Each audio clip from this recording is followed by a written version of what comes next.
seated, we'll try to get started. Certainly respect everybody's time, especially those of y'all here before 5:30, and we'll make every effort to get started on time.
If we could have everybody have a seat that's coming to the town hall meeting.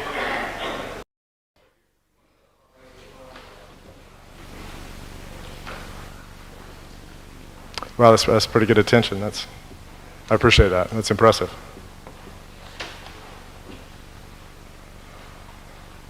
Thank y'all. David, are we good?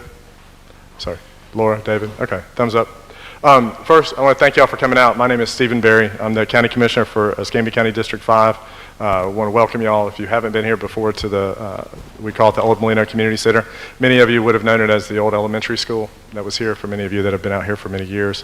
But the Mid-County Historic Society, I see the president, Sarah Janess, had walked in. She may have walked out. They have a Historic Society meeting as well tonight, but they're our nonprofit. I'm sorry, there she is, Sarah. They're our nonprofit partner that runs the facility for us. They do that with no expense to the county, but providing a lot of community benefits. So the majority of the things that you see go on out here are a function of that Mid-County Historic Society. So if you live in the community, I know that they rely on a relatively small group of volunteers, and it's a very good use of your time if you do have the time to be able to give. I want also welcome Kevin Stevens, which is the District 5 ECUA representative here tonight. Thank him for coming out. And the state representative from District 1, Michelle Salzman, is en route. I believe that she is going to be here in some relatively timely fashion. So when she gets here, I'm going to ask her if she'd like to take a few minutes and just, give a few words about what went on in this session. Kind of finishing her first year in office. And after I speak for a couple minutes, I'm going to let Kevin do the same thing. Talk a little bit about his first year at ECUA and kind of what's going on there. And then hopefully Michelle and Kevin both will stay and answer questions. If anybody from the audience has any questions for them as well, you're welcome to ask them. I'm sure they'll do the best they can. I'm going to briefly introduce the folks from the county. On the end, Eric Gilmore is a public safety director. Wes Moreno is a public works director, is also serving as the interim county administrator currently. Rob McCracken is here from engineering, and Rob has the majority of the information related to specific projects that are going on in the district. Joy Jones, the county engineer, is out this week, so Rob is serving in her stead and has quite a bit of information. I want to thank all the information you've gotten to our office the last couple of days. And from my office, my administrative aide, Dawn Trosh, is here, and my intern, Dylan Conti, is here as well. And before we kind of give a couple of opportunities to speak, I want to mention one thing that is relatively news that I certainly think is good news. It's the first type of this kind of thing I've really been able to bring forward since being in office, especially specific to this project. But I believe on July 8th, I'm going to have a letter of intent coming from an employer related to a project in the Central Commerce Park, which is going to be very close to where Quintet Road dead ends into Highway 29. They're looking at more or less 75 acres, 150, 200 jobs during the first year, and $20 million of private capital getting put into the project. It also involves no out-of-pocket money from the county. So I'm really excited. Hopefully, see that letter of intent very soon, and hopefully we'll have that on the agenda for discussion with my colleagues on July 8th.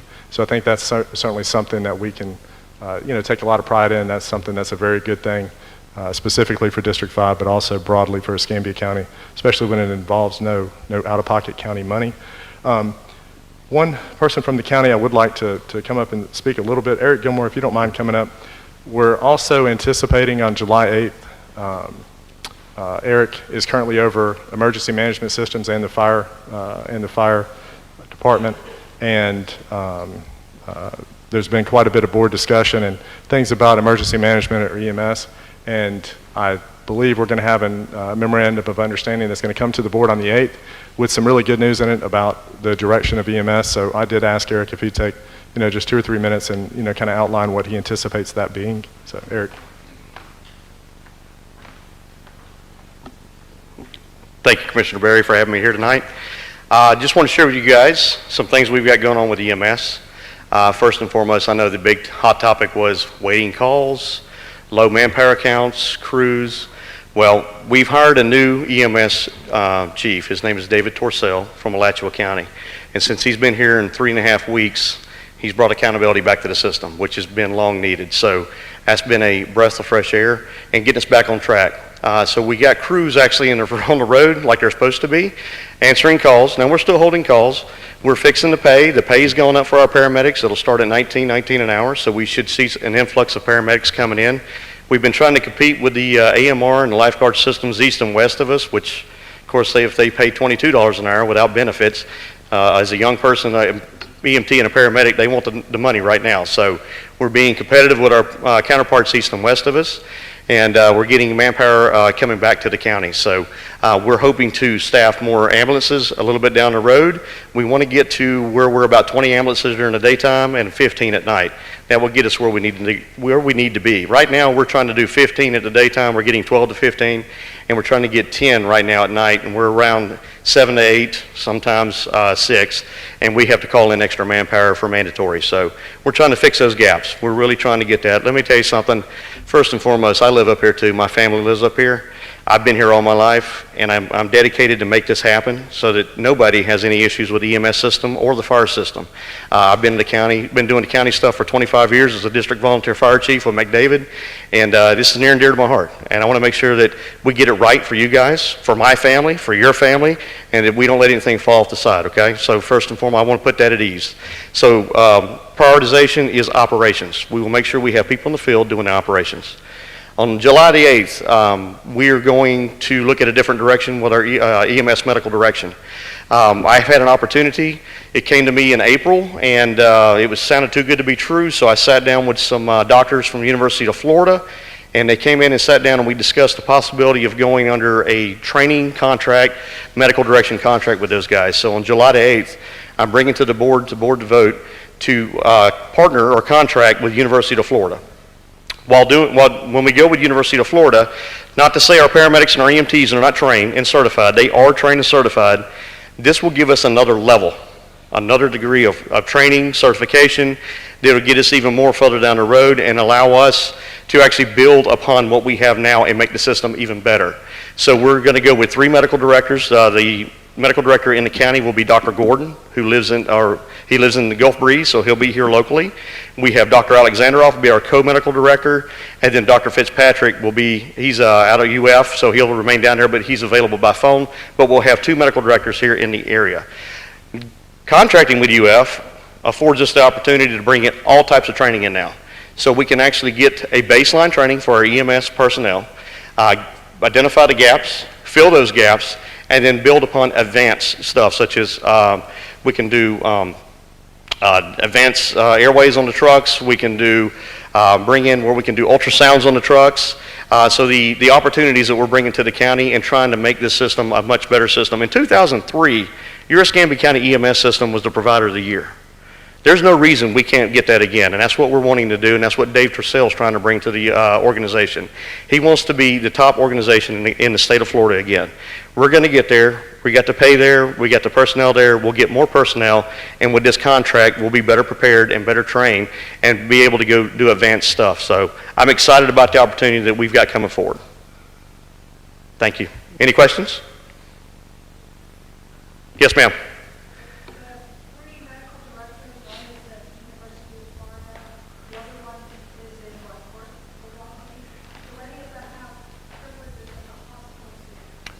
They have, so Dr. Gordon, he works for Fulton Beach Medical Center.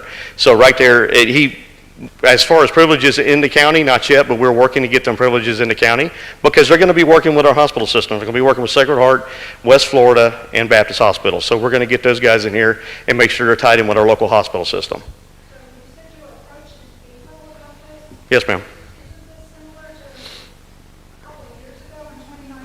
When the medical director that we have now asked for training, and she was not given it because it was sole sourced. It sounds like this is a sole source contract also. Okay, I can't speak 2019 what happened. I'm just trying to fix the system now and go forward. Okay, was it put out to bid is my question? That's a good question. To local area providers That's a good question. and things like that? Because we're contracting with the state university system, we don't have to go out for bid because we're contracting with the state.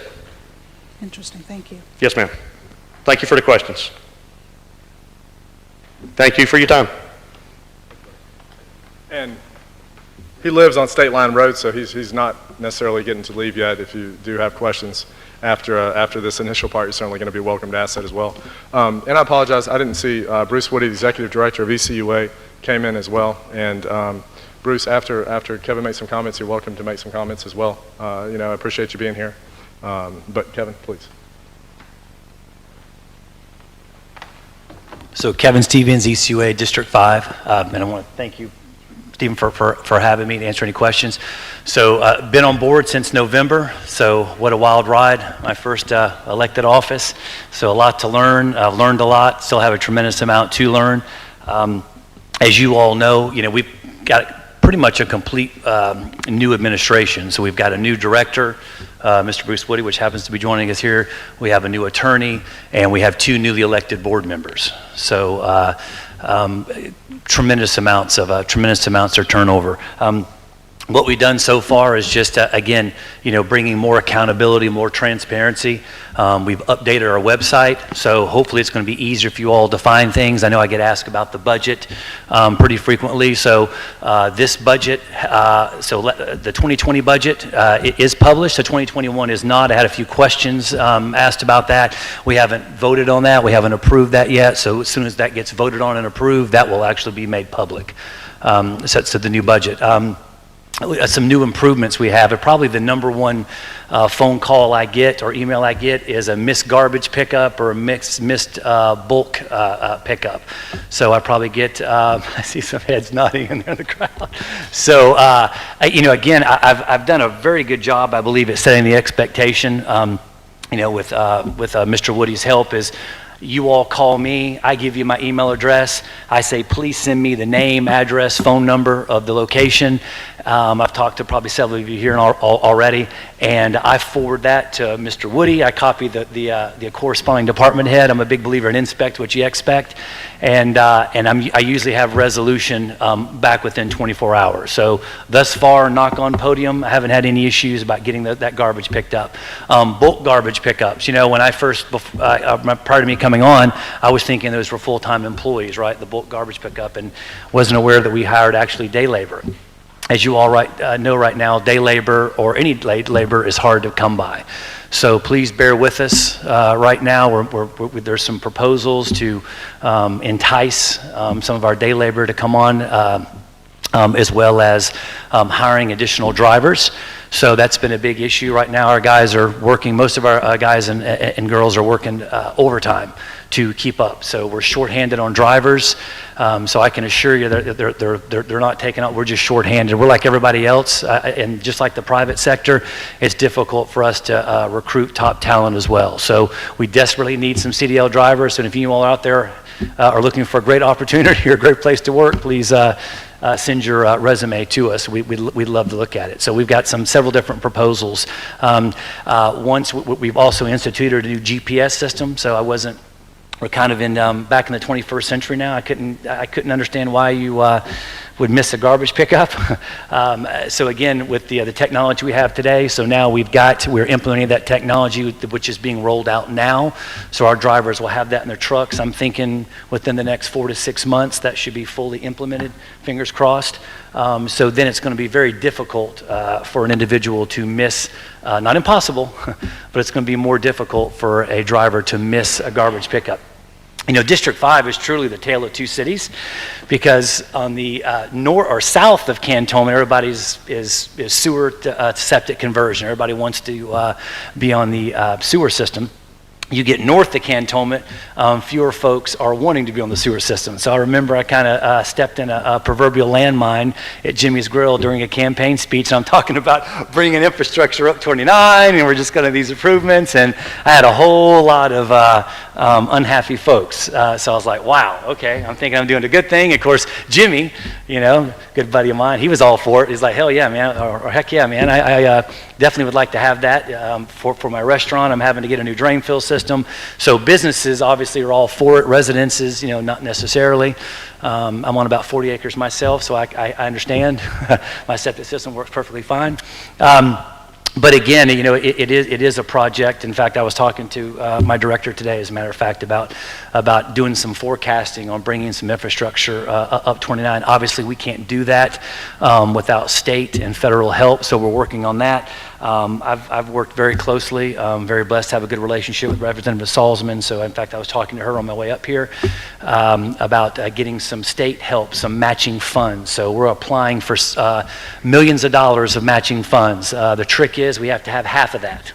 We have to have half of that in the kitty. So for us to apply for some of these funds, which is almost like a buy one, get one, right? If we're wanting a $2 million project done, we have to have $1 million of that to offset it. So again, not to open up a can of worms here, but you all are probably aware we had a preliminary vote, talked about a rate increase, and so I would encourage you all to please come. It's the last Tuesday of the month. So the third Tuesday of the month is our Citizen Advisory Committee, and then the last Tuesday of the month is our board meeting.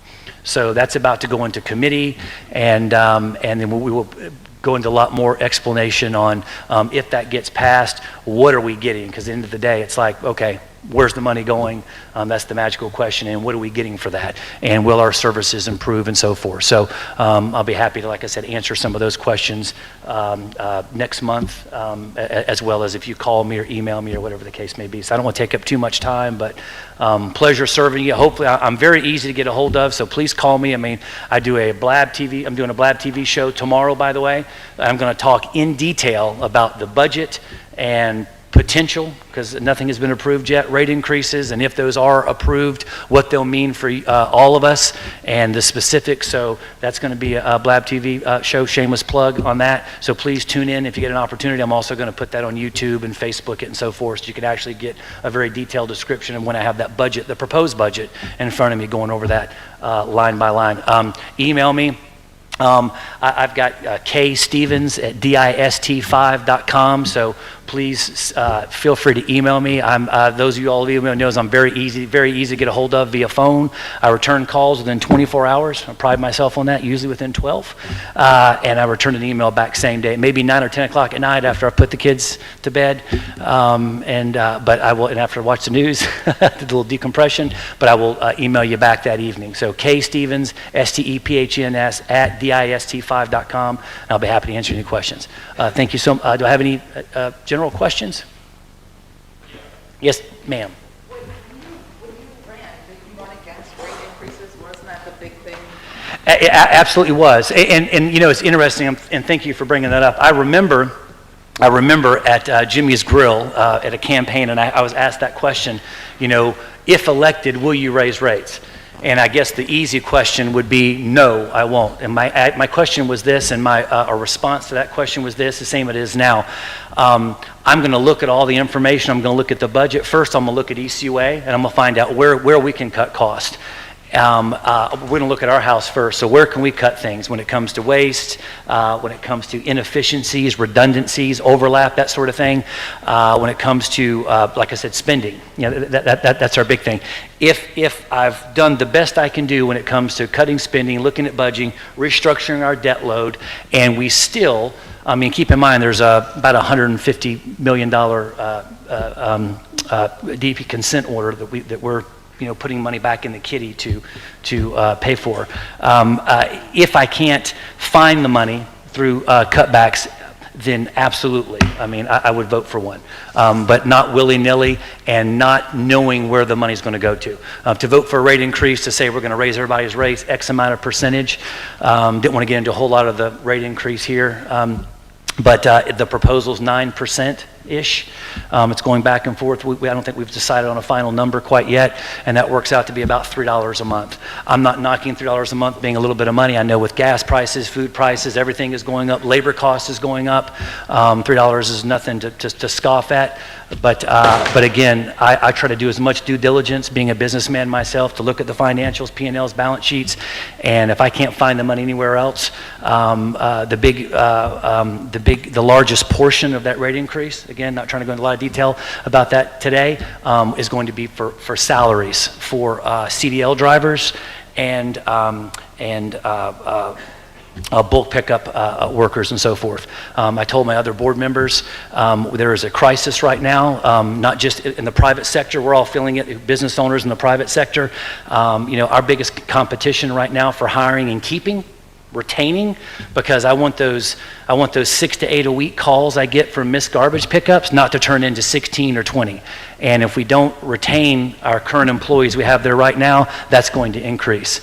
Again, I voted for a rate increase targeted where it goes towards salaries to CDL drivers and some other key individuals. Yes. And then my next question is, you, during your campaign and just a few minutes ago, you talked about accountability and transparency. And yet we still, as District 5, which is where I live. Yes, ma'am. I live here, I don't vacation here, I live here 7 days Sure. a week. You're still on the fence as to where you live. Do you live here? Do you live downtown? So I'm not on the fence. My residence is 9655 North Barth Road. So during Hurricane Sally, like most folks, I had extensive damage. I had 2 very large trees, which I think Google Earth will show you, fall on my house. So my house in Molino, where I've lived for 16 years, by the way, and brought both my children home from the hospital and raised my 10-year-old son and my 4-year-old daughter, is not livable right now. Sheetrock's gutted out. Roof still has holes in it, still tarped up. I got blue tarps all over my roof. I spend as much time out there as I can because that is my home. That will always be my home. Why is it that your homestead is down there, and then a few days before you applied to run, everything was downtown? You had to get all these documents, and I have documentation. Sure. Your voter's registration, your driver's license, which you put online, all of this stuff, you had to go from Cove Drive up here. You've lived here for 16 years. Why then are you now racing up here to put all your stuff? Mr. Stephen, I don't believe you. I believe that Okay. you're lying to us. And I'm Okay. very distraught that as a representative, that was supposed to be representing Sure. me and my son, that all of your business, and you work for a septic company, which wasn't really profitable, you have an interest in a septic company.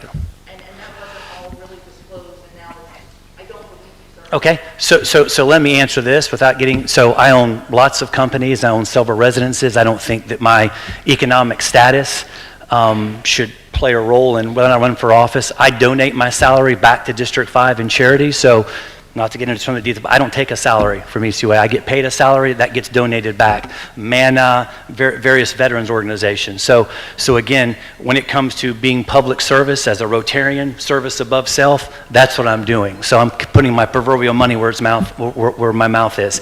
I have a residence downtown. That's my wife's office where she has her practice. I've got other residences outside of that. The statute is reside. So where do I live? So up until Hurricane Sally, that's where I lived 24/7. My wife commuted my son back and forth to school. So that is, I don't know. know any other way how to answer your question. What's that? You applied for the home exemption way before salary.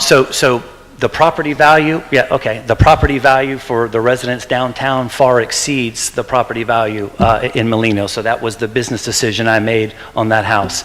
That's a simple business, and that's what I do. As far as my ownership in various companies, again, I have several companies. It makes me real good at financials, debt schedules. The fact that that money, that tax base, the taxes that we're all paying for, but like, you've got to use that money. You need money for. What, I'm just curious, what tax base are you talking about? I pay taxes on my house in Molino. I pay. I can't talk anymore, face from. No, I'm just. Well, no, ma'am. I'm not trying to be disrespectful. I'm just saying. What are you talking about? This is a. You're not saying that for proper taxes.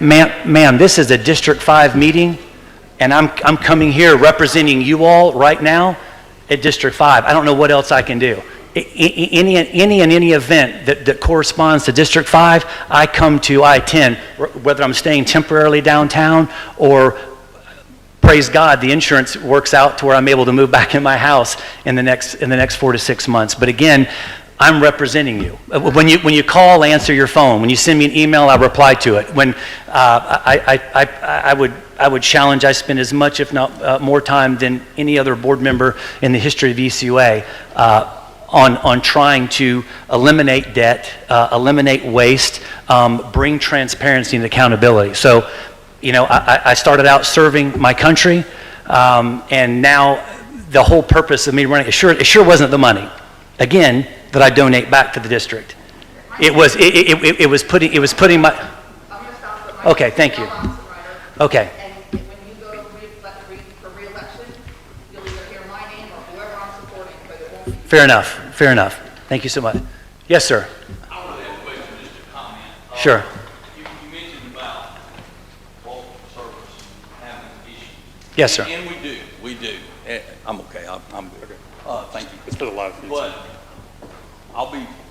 I'm not hesitant to point out shortcomings, but on Sure. the other side of that, Ricky Fretwell does an absolute. Thank you for that. Now, the last thing you want is your tenants having to deal with garbage all over. Sure. And we are missing pickup, but we all know how difficult it is to get help right now. I mean, it is tough. Very, I'm telling very you- difficult. I'm just telling you, Ricky Fretwell has gotten in the truck himself and come out from our complexes and pick garbage up himself. So you'll pass that on and tell him I will do that. Like I said, and thank you so much, sir, for that. Any other questions?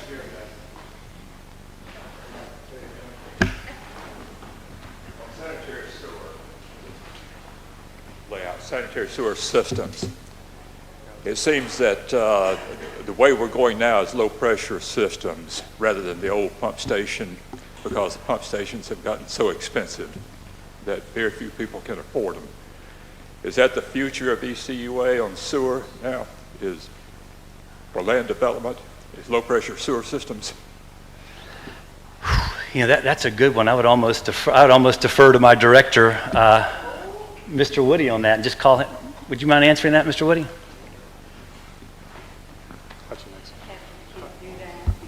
Yeah, my name is Bruce Woody. I'm the new executive director with the ECUA. My background is engineering. I'm a licensed professional engineer. I will say that whenever possible, it is always to the advantage of both the customer as well as the operator of the system to have gravity sewer service. That is always the goal, hands down. What really drives those kinds of decisions, however, are topography and economics, depending on whether the gravity sewer system is in the area and can be extended economically if there's enough folks to tie onto it, if there aren't challenges with the topography, bodies of water, groundwater table, all those sorts of things that drive those decisions. But gravity sewer service is always the first goal and the first thing we look at. My concern with a low-pressure sewer system, there seems to be a lot of them going in, and are they being monitored by ECUA, or are these private systems? The low-pressure sewer system, the state of Florida requires there to be what's called a continuing authority, a responsible party for the capture, conveyance, pumping, and treatment of the waste. So the only portion that is the responsibility of the private property owner is the grinder pump at the home and the connection to the force main that's right there in the front of their property. Once it is connected to the ECOA's low-pressure sewer force main, it is the responsibility of ECOA, and it is monitored and taken care of there.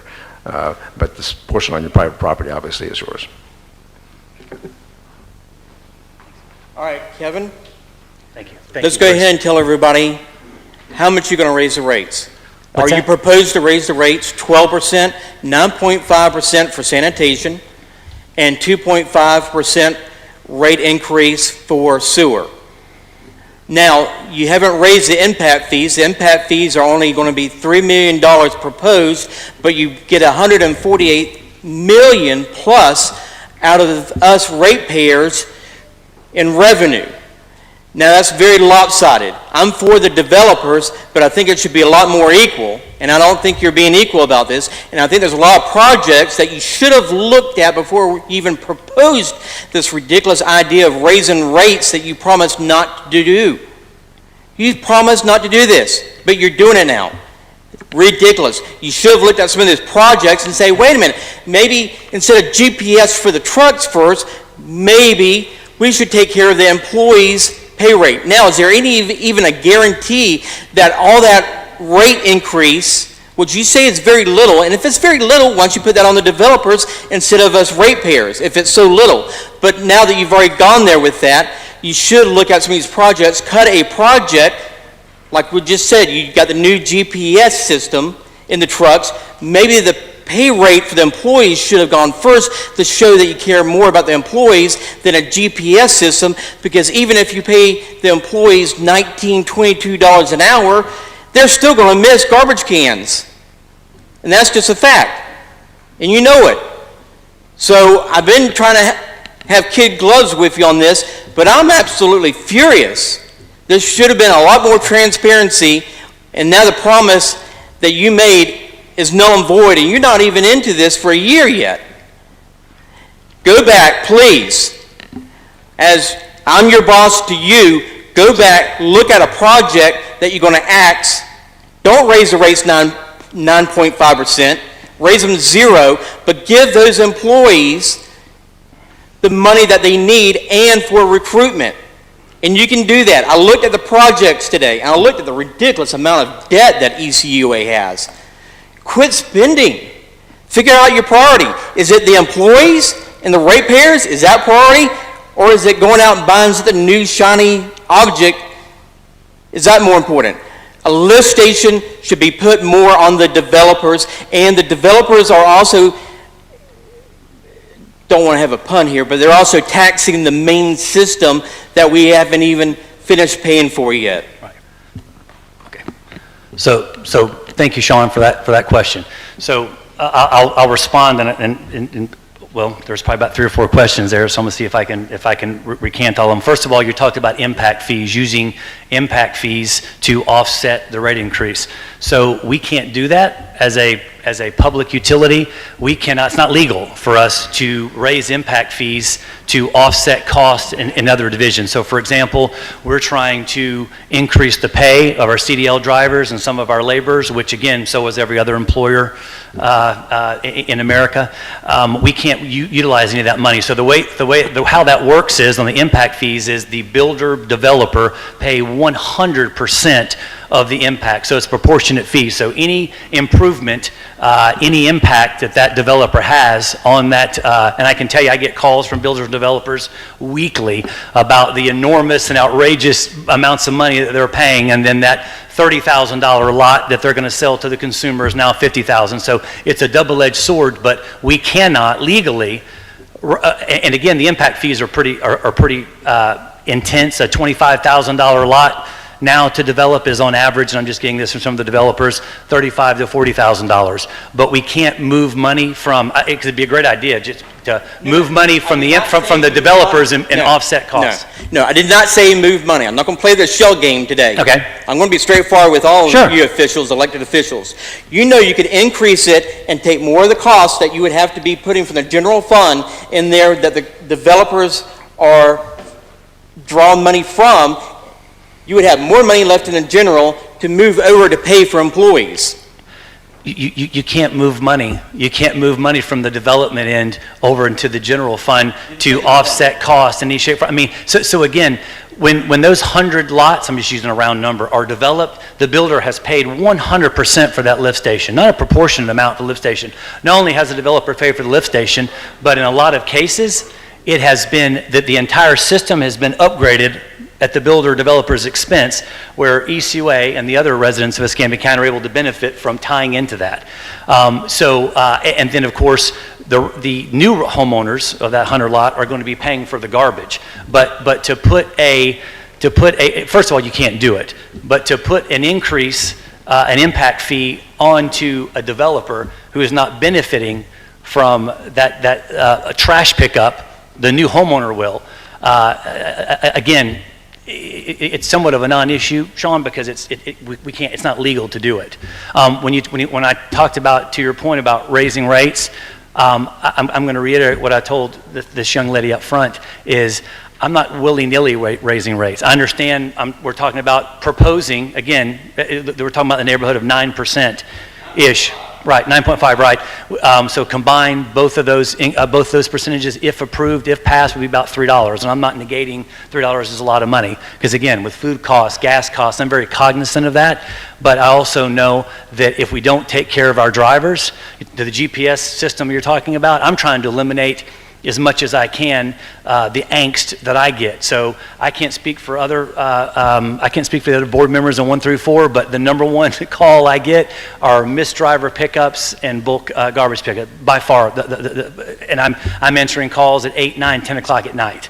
I think we've had conversations probably at 9 or 10 o'clock at night on various ECOA issues. So if I can eliminate that, or I can prevent that from increasing by retaining our drivers. And to answer your question, yes, we have agreed that that money, any increase, if approved, would be targeted to employee pay. Not general fund, but targeted. In fact, it was specifically designated for employee raises.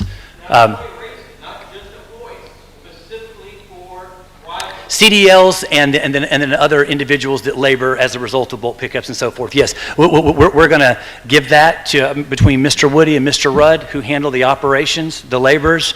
They're going to get with us and let us know how that is dispersed. They're going to get with us and say we're going to give $2, $1.50 an hour, for example, to a CDL. This is going to go to the bulk driver pickups and so forth. But I can tell you definitively, if we don't.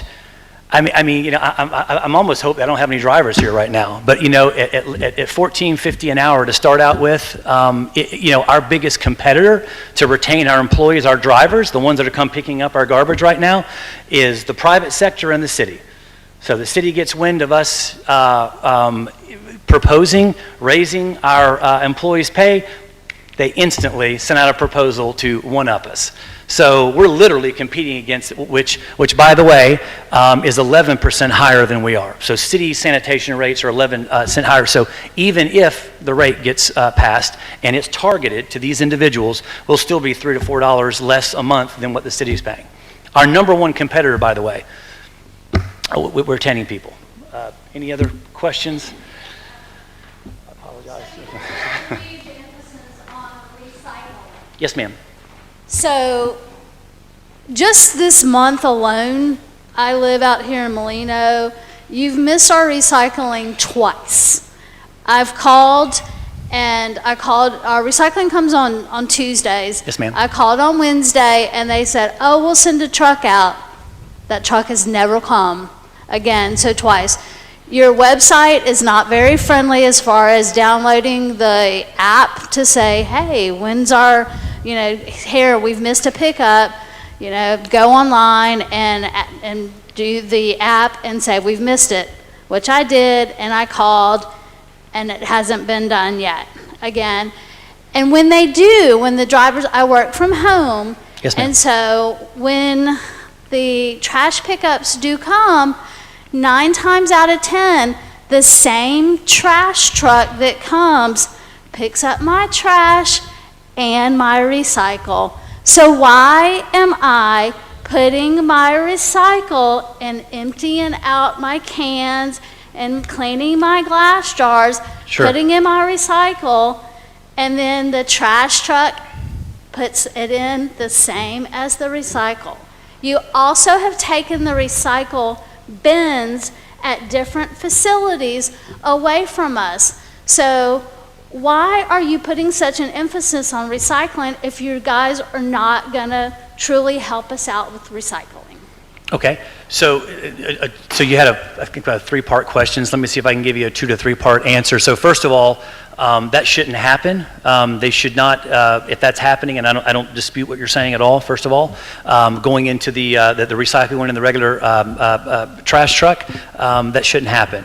So please, email me, name, address, phone number. I mean, I pretty much live on my phone. I'm a compulsive workaholic, as my wife will attest to.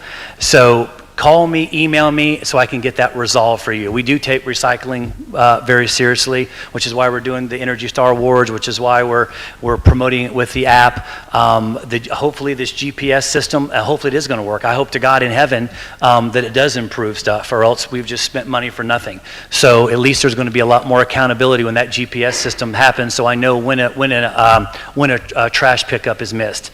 And again, my number one call is trash pickup. Working our guys right now 50 to 60 hours a week, working overtime. And that's basically right now we're working pretty much all of our drivers overtime just to keep up with the trash pickup in bulk. Although I know it's a big deal to you all, it's a big deal to me. I mean, again, we're having difficulty getting day laborers to pick up the bulk. But call me, email me, anybody, and I've got hundreds and hundreds of folks who have called and emailed me. Will tell you I'm pretty quick on the response, and I guarantee you call me, email me, give me name, address, and phone number, and when they miss it, I will have them out there the very next day to pick it up. Are you going to put the recycling bins back in different places like they used to be outside of the garbage, the dump out there off of whatever the Beulah Road? I mean, and that was easy for us to take our large boxes. Right. to. Are you going to put those back? So I'm going to have, because I know Mr. Woody is biting at the bit to answer that question real quick, but I will say I do know some issues that we have had from just some of our drivers have gotten back with us is all the individuals who are not putting recycling in there, right? Garbage and other debris and waste and so forth. So I hate to use the old cliche, one person messes it up for everybody, but we've had a big issue with that at the off-site locations as opposed to your house. A real big problem with it. But I will certainly have you further that explanation. Couple quick things about finding out and being in touch with our recycling program. There is an app out there called Recycle Coach. I would really encourage you to download that. Gives you some good information. Okay, I'm sorry you know it that way. But it provides, but in general, it provides some good information about when your due dates are. It gives you an opportunity to be able to provide us some feedback by way of the app. Number 2, recycling is an important program to us, not only for good in environmental reasons, but quite frankly, it is cost effective. For every ton that we are able to run through the recycling system, that there's some cost avoidance of not taking it to the landfill at a higher cost. So there's a financial incentive as well for us to do that. The pickup locations was a partnership we had with the county. We did that very successfully for a while. It did get abused, unfortunately. During the time of COVID, it also suffered. So we may well have more conversations about that in the future. I don't know. Okay. So and please, because this is Commissioner Berry's meeting, so please email me questions or call me. I will be happy to answer any of your questions any further. I don't want to be rude to Commissioner Berry, and it just kind of turned into an ECUA meeting. But yeah, one more. Sure. And it's not a Sure. It's not a hardball. I see why. I'm used to them. I've taken them all day, Larry. So just keep them coming. I see why Commissioner Berry invited you now. Yeah. Take a little heat off. Anyways, I personally have a hard time believing that the payoff for the recycling covers the resources, manpower, et cetera, spent. So in other words, I don't believe that tonnage, per Right. ton offsets. I'll send you a breakdown. I mean, I would love it. I could tell you it does, but I'm a visual learner myself, That's what so I'd like to see. I want supporting documentation. So I will email you a breakdown of that. But I can tell Thank you so much. Yes. Oh, no, you go right ahead. Yeah, recycling is a challenge. In most communities, recycling programs do not pay for themselves. They're environmentally the right thing to do, and that's why a lot of communities have them, even though they cost money to actually operate. We've been very fortunate in our community because of good participation in the prior investments in the materials recycling facility and participants from even outside our community that contribute that helps keep our costs down. If we can break even, that is a wonderful thing. What it does more than anything else is help with the cost avoidance of the cost at the landfill for tipping fees. That helps keep your overall sanitation rates down. That's why we are well below city of Pensacola, for instance. So no, it does not make money, but it does help keep sanitation costs down, and lately it has been breaking even. Well, I'm a skeptic by nature, so I'll be looking forward to those. Yeah, I'd be happy to show you papers. financials, and a lot of that's actually available on our website. Thank you. Yeah, and I'll be happy to send that to you. Yes, sir. I retired with the International Paper Yes, sir. 6 years ago, and your predecessor come to one of our retiree meetings, and I asked him, y'all had $17 million left over from building that sewer treatment plant. He said, oh no, we had over 30 million left, 33 million left. Where's that money now? Where's that $33 million in 6 years? In somebody's pocket, or what happened to it? Right. So, and honestly, I'm not familiar. That was obviously prior to my administration. I will certainly research it and get back to you as far as that metric goes. And please deb into these financials, because that's what I do almost probably 10 or 15 hours a week. So this was not a 1 to 2 day a month gig, by no stretch of imagination. That's probably has a lot to do with me because I spend a lot of time in it. But Mr. Woody, you just okay? Yeah, I have one quick, I don't want to leave a lingering question out there. That predates me, so I wasn't there at the meeting. But I will say I have knowledge from having gone over past information. That project came in significantly under budget, and therefore the dollar value of the bonds sold to finance it were correspondingly lower than they would have been. So it's not like there's a pot of money left over that we're still retaining. It's just that when we took out the mortgage, if you want to call that, on the facility, it was correspondingly lower as a result. And so I plan on staying after Commissioner Berry speaks to answer any additional questions that you all have. I just don't want to take any more time for him. Like I said, I appreciate you all coming, and like I said, I plan on staying, as I always have, very engaged with my district. So thank you so much. God bless. Thank you, Kevin. I tell you that they never go exactly like you think. So that's the one sure thing about the town halls. They never go exactly like you think. Michelle Salzman, the state representative from District 1, which, excuse me, District 1 is going to encompass more or less the north half of Escambia County, and she did make it. Michelle, thank you for being here, and you're welcome to take a few minutes to talk a little bit about your first session. First, I want to call a ceasefire. Ceasefire, ceasefire. Okay. So, day late and a dollar short. I'm sorry I showed up late. I am not a dollar short, though. I have a summary in the back. My incredible district secretary, Debbie's got a stack of these handouts. If you're interested in what Representative Salzman did during session, it highlights almost everything that I personally touched, as well as some other things. I brought home almost $4 million to the district. I said I wanted to do a few things whenever I knocked on y'all's doors and sent y'all mailers. One was I wanted to focus on safety, infrastructure, and education. And the second thing was I promised you I'd bring you your tax dollars home. I said I'd fight for every penny. If I come home with $1, I brought home more than we've gotten back in almost a decade. So here we are. I won't take up a lot of your time. because I do have this handout. I am also going to be here after the meeting, but I'm going to keep an eye. I think Kevin might be running out the side door or something. I'm just kidding. When we campaigned, we would be out there in front of those places, and it'd be Michelle Salzman, Kevin Stevens, and Stephen Barry, and we had this fun little sign, Salisbury Stevens, we were running around. So I actually have a special place in my heart for these gentlemen up here. They do work real hard for y'all. But I will take a couple of questions if you have any.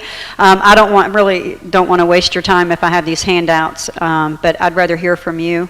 My cell phone number is 850-207-5024. You can call me anytime. I answer my phone. You can email me at the state email address. I check all of my own emails. You can also fill out the survey that I've had live since I was running. It's called D1, the number 1, matters.com. And I get responses daily. It gives you an opportunity to tell me what you think is important. I did use those survey results as a way to maneuver how I voted in Tallahassee and what I fought for in Tallahassee outside of my own priorities.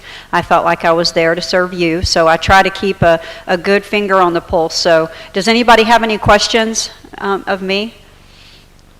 Yes, ma'am. I just kind of have a general question. Online, we dialogued a little bit about impact fees, something that I was against that bill, and you made the comment that we had already decided to vote to support this. And so I wanted to know who's we that decides together for you to support it, and also are there any bills that you voted for that the leadership made you vote for, or were they all voted because you thought they were good bills? Okay, so I'll answer the last part first because that's the easiest one. No. They were very adamant that they wanted us to vote the way we wanted to vote. There were a couple of things that I was on the fence on that if I wasn't on a team of folks, I probably would have voted the other way, not because I didn't like a majority of the bill, but because I didn't like little pieces of it, and we all wanted our way, right? But no, they absolutely did not. I'm really excited that I'm on this team that we have currently because they are true conservatives and they've done a great job taking care of every district in the community, and they actually listened to me. One of my priorities was infrastructure, and as you guys know, the Safe Walkways bill was something really important to me, something that has not been heard in a committee in over 10 years. It's been brought every year and it's not even been picked up. Nobody would even listen to the conversation about it. And because it was so important to our district, they decided to figure out what is this big thing? Why is Representative Salzman so excited about this? Why is she so passionate about it? And at the end of the day, the speaker is funding out of his own budget the study since it didn't make it through on the Senate side. So I would say that we're really fortunate to have leadership in Tallahassee that's really looking after their people. As far as that question goes, I answer questions dozens daily, if not 100 some days. And I'll tell you, I think I remember this conversation, but I'll tell you how it works. It doesn't matter what we're voting on. We don't go to the committee meeting and not know what the bill is in front of us. If I went as your state representative to a committee meeting to vote on something and I didn't have my research done and I didn't kind of know where I was going to be at, you would tell me I'm not doing my job as a state representative to go research what I'm about to vote on. So when we have things put on agenda in the committees that we sit in, we are supposed to learn about that bill well in advance, go to the bill sponsor and say, excuse me, I like this, I don't like this, here's what we want, what we don't want. We go to the committee chair if we have issues with the bill and we say, we have an issue with this bill, for instance, the port bill. I don't like this for my community and this is why we got to fix it. So by the time people come to you and the meeting is 2 hours before or we just voted on it committee, we have already had those conversations as a group, whether it's that committee or the big committee. We've already discussed it as peer-to-peer, and so waiting until the day of typically is too late to change the mind of someone who has already done the research. It doesn't mean that you couldn't. If it was something that was really egregious that I completely missed, and I mean, it's possible, then yeah, it could. But if it's something that we've already discussed and made our decision on, then that's the way it is. Imagine if you were on my team, we were in a board meeting and we all said, you know what, we believe this is the right thing to do. And then we go out and then we come back a day later and then I say, I don't like it, I changed my mind. Would you want to work with me anymore after I told you I was going to do it and then I come back and I say, unless I have a really egregious reason to change my mind, I shouldn't be changing my mind. So I'm not saying that you don't change your mind, but I am saying you come to those meetings prepared. If the bill is on agenda, you've already researched the bill if you're doing the right thing. So it's not that we can't, but in that situation, I believe I remember that situation. It was like the night before or the morning of or somewhere right in that area, and we had already had our conversations and decided we were going to vote for that bill. And we do that if we're being, proactive in the process. Any other questions? Let me get Sean, and I'll come back to you. I don't know. 2 weeks ago, you championed on Concourse Road. If you had a chance to talk to ESDOT, I have. I have talked to, you know what, I'm so glad you asked. Good. Carter and I have been messaging all day today. I got a thorough email, I'm not going to try to pull it up for time reasons, from somebody that had very specific questions about some exit and some side roads people are using and the traffic lights, and I took that email and I sent it straight to DOT and I said, help. And they said, typically, we don't get engaged. It goes to the county, and the county works on the timing of that stuff. But he took it. I emailed the person back and said, DOT is on top of it. I just want you to know. And typically, you would run. I told them the same, kind of just said, this is what we do. So, yes, I did. We are doing a follow-up meeting to discuss very in-depth Pine Forest and Nine Mile. I promise y'all. Look, hold me to it. I'm telling you, I am on it as much as I can be. You have to understand what I did. I was in session. I come back. And during all of that, I was really trying to take my foot off the gas because of the 3 Mile Bridge. And so now that the bridge is open, we're in. And he knows it. DOT knows it. They know. My secretary's back there. She'll tell you. We've already been in touch.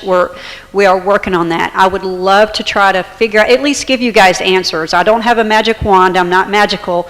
But I promise you, I am meeting with them. I've already started that process and fixing some of the issues that were sent to me. And I'm happy to share that offline so we don't take up time. But yes.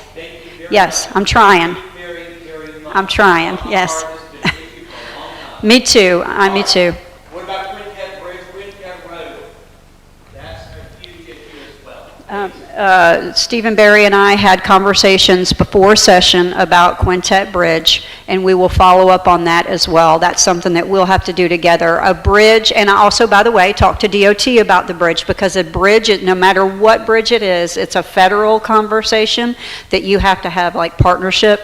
So we have already actually had the conversation a couple of times. We know that we want to put it in the 5-year plan. So, and I know what that means, guys, just take a breath. but yeah, I know, but we have actually discussed that is on the priority list of everybody involved. Absolutely. I'm sorry, Jamie. Just to follow up, the information that you said, it makes sense what you're saying. So how can we as citizens know what you're considering in a timely enough manner that we can give you input the moment we get deadline? I know. Yeah, I know, and I'm going to be honest with you. Thank you for that question, because it really is a critical question if you really want to be an engaged citizen. It's like I had a lot of my friends that would text me and say, I'm coming to Tallahassee to go speak on the bill tomorrow in your committee, and I'm voting no or yes, the opposite of what they were, And I was like, oh my gosh, I wished I would have known sooner. I would have brought you in and had you share your word with my sponsor of the bill over here, because that's my job. When people ask me, what are you most proud of in Tallahassee? I say, I answered the phone when people needed help, and I really fought the bills that would hurt Pensacola as much as I could. I'm not there to make a bunch of new laws. I mean, laws are great and all, but at the end of the day, it's really about protecting the people and protecting Pensacola, and I worked really hard to do that. So there were some times when people would show up for public forum, and I'm like, oh, that's really, it gets you on record. It is important, and it has changed the minds in the past. When I asked, because this was something I wanted to know, I'm like, well, how do you even impact a bill? When was the last time a bill died in a committee? It was years ago. All the bills that are presented in committee were already vetted by all of the members, before, at some point, the leadership at some point to say, is this a bill that matches our agenda as a majority, whoever the majority is. Thank goodness it's the Republicans right now. So in that case, I did ask, and they said it had been a very, very, very long time. Matter of fact, there were a couple of times when a bill would have failed with the votes that were in line, and other people they did their own thing. Democrats voted in the way of a Republican so that the bill would continue to move forward, even though when that happens, they kill it. They won't bring it to the next committee because they don't want to embarrass anybody, and they certainly don't want to waste taxpayer dollars. If we don't want to pass that bill, they're not going to make us pass that bill. And so that goes to the saying again of where they really don't make you vote on something you don't want. So how do you do that? I thought it was so bizarre when I first got to Tallahassee. I was getting emails about bills I hadn't even heard of. People were going into the system and they were looking at the bills that were filed in bill drafting. And you search keywords for whatever it is, and you say, okay, this bill's in drafting, and then I start, the influx comes, don't let this come through. And I thought, why are they, and I would take the call, because I will always take your call. I'm like, why are these people calling me? I don't even know, but sure enough, that's why. So you have to be on the lookout before session starts. So session starts in January. You want to be looking at the bills that are coming through whenever committee weeks start in September. And session doesn't always start in January, so please don't in 3 years go to look at it and it's not in January. This year's session starts in January, but committee weeks start in September. So you just start looking at the bills that are being filed and you kind of look for keywords. It's tough. I remember when we were interacting, you said, how in the world, I remember this because I thought you're absolutely right. How in the world can an average citizen who's actually a taxpayer that goes to work, that has children, all these things that I'm keeping up with, I can't even keep up with the county, much less all of what you're doing, and you're absolutely right. I don't even know. I don't know. It was hard for me as a legislator to keep up with bills in other committees that I wasn't even having to vet because I probably wasn't going to have to vote on it until it got to the floor.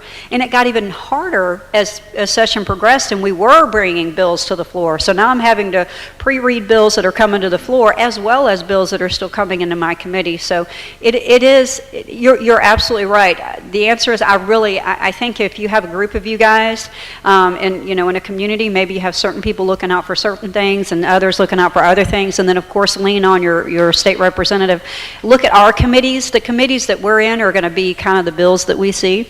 So Andrade is a 90% education committee, so if you're looking for anything education, just call Representative Andrade. If you're looking for anything justice or health care, you can, call me for the most part. I also have local bills and veterans bills as well. So I know that was a long answer, but I hate that I can't say there's a magic way to do that, but just keeping an eye on it as soon as committee week start. We're allowed to start filing bills in a few weeks.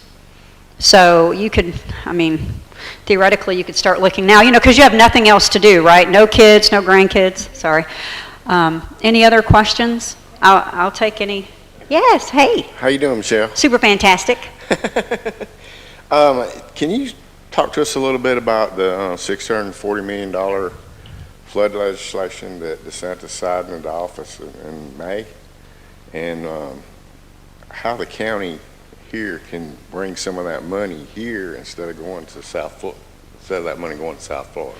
So we did a huge change, a huge shift in things this year. You have those trust funds and things like that where they pile all that money in and you sit on it for decades, and then 3 decades, 4 decades go by and that's not your priority anymore as a state. You look at it and you go, well, this is important, but we really need to fix our floodwater issue. We have our flood mitigation.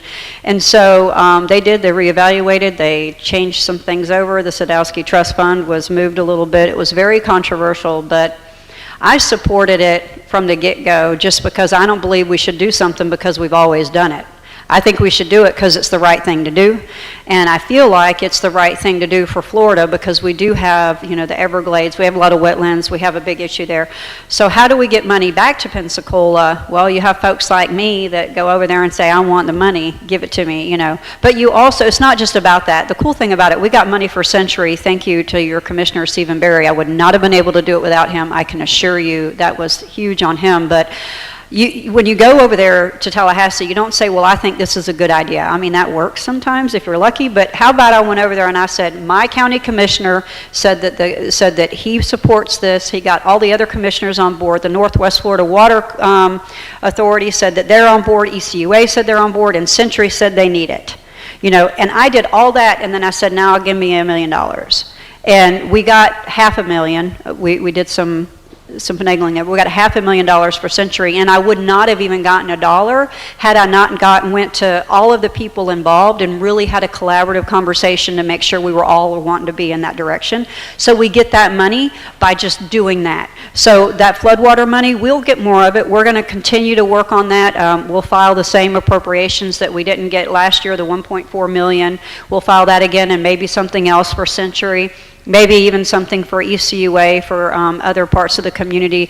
The idea is you're absolutely right, and we got to get it while it's hot. I was at the ECUA board meeting, was it last week? I don't know. I'm in so many meetings. Thank you. It was this week. and I went up there. They were kind enough to let me speak, but the idea was, I said, look, let me know what we need to do. I'm here. My job as a state representative, I feel, and you can always fire me, is to just, whatever you guys want as a whole, I go get it. So I'm not an expert in most of this stuff, but I am certainly an expert at connecting the dots. And so I hope, and we will continue to fight for that. And right now we have leadership that is very concerned about our water. So now's the time. And that's what I told them. Let's do it now. Let's get it while it's hot. We need that money. Let's take what we can. So I plan to go back to Tallahassee and fight for more money. And we're in a good position. We've got J.R. Williamson, who is the TED approach. We've got Senator Broxson is incoming as the overall approach for the Senate, which that is huge, guys. That means in a couple of years we should have the floodgates open. I'm going to hold them to it. and then, of course, you've got some good fighters in the legislature. So that's how you do it. And we are doing that. We brought some back this time, and we will continue to do so. Any other questions? I know this is... Yes, sir. The answer is no, Larry.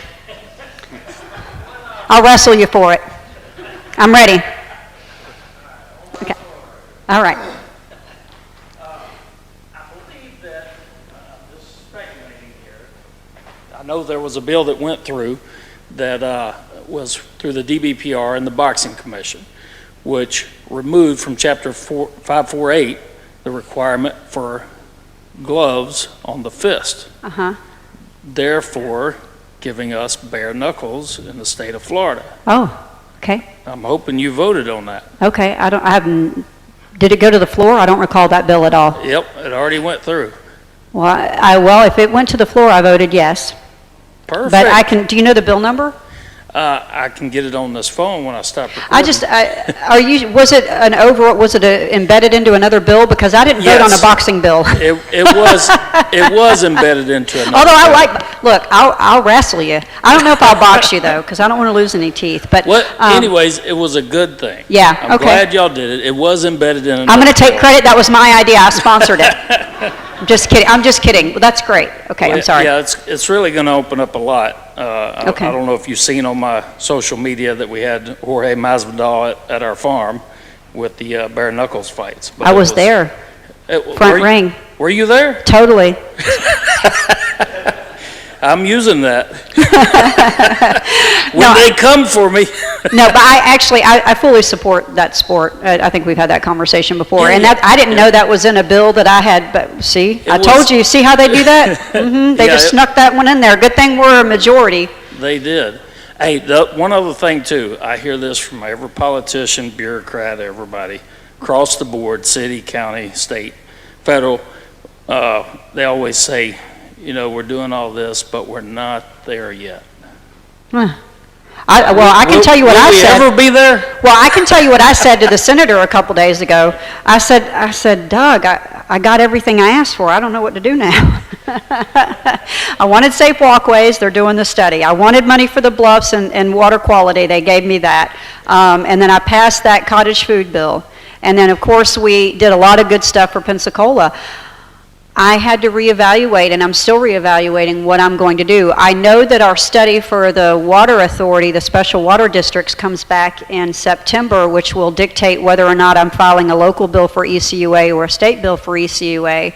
That is an ongoing thing. Even when I filed the first one, I didn't think I was going to be done. But overall, I feel like Pensacola was so blessed for that, and I am just so grateful. We brought money back, and we got some good stuff going off the road, and I built a lot of relationships, some bridges, and I'm there, and I'm ready to go next level. So I'm taking suggestions. Yes, sir. Easy one for you. State parks. Improve the state parks. Get them cleaned up quicker after Hurricane Sally. My family and several other families in Escambia County constantly went over to Gulf State Park in Alabama. That is like a 5-star park. Escambia County has to achieve that. That has to be the goal. Tarkland Bayou Park is awesome, but there's so much room for improvement to get it from a 2-star to a 5-star. Right. Same thing with Big Lagoon. This side of the county, District 5, needs a great park like that as well. Yes, we do, don't we? Don't we? See, I love him.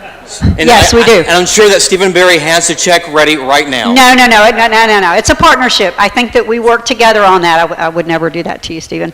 But we do. And if anything, you should say, Stephen and I actually talked about that about a year ago as well. You know, how do we do that? What about parks in our district? We need stuff in our district. It started out as a conversation where I wanted to do a monument in our district. Fun fact. And I wanted to name a bridge. There was all these things I wanted to do. As a state rep, you can do all this fun stuff. And it just boiled down to, where would you even put a monument? Where would you even put a placard about our fallen soldiers in our community? We don't have a place to do that. So how do you find that place, or build that place, or improve that place? So I think that's something that would take a long time. We're also talking about a community center in Cantonment. There's all kinds of conversations going on, which means that it's not falling on deaf ears, but I don't have a plan in place. It is something on the radar, though. Anything else? I'm so sorry, Stephen. Yes, sir. One quick thing, and it's probably going to be a combination of you and Commissioner Berry having to discuss it, but when you brought up Century, I've been living up here forever with the mismanagement, funds going missing, things that should not be happening. Why are they still a city and not absorbed back into the county where things can be brought back to right? Yes, sir. So just want to caveat, the money that we got them from the state, and any money that we do get, does not go directly to them. It will go through the county, and thank you. That's one of the things I said. It was definitely his work that got us there, because the state would have never given him $1.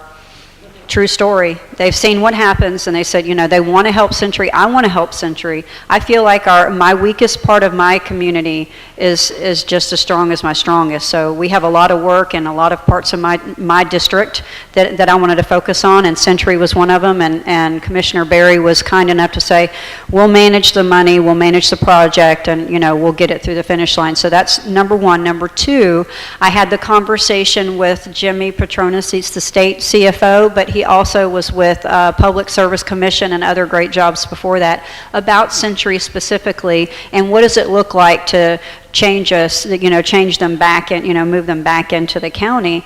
And he gave me some advice, and I think that I'll hold on to that forever. Anything like that should come through a ballot-driven thing. I want to see petitions from the community that say that they want me to do that, because it'd be me coming in there telling them what they need to do, and it's like me coming in here telling y'all what y'all want me to do in Tallahassee. I really don't want to do that.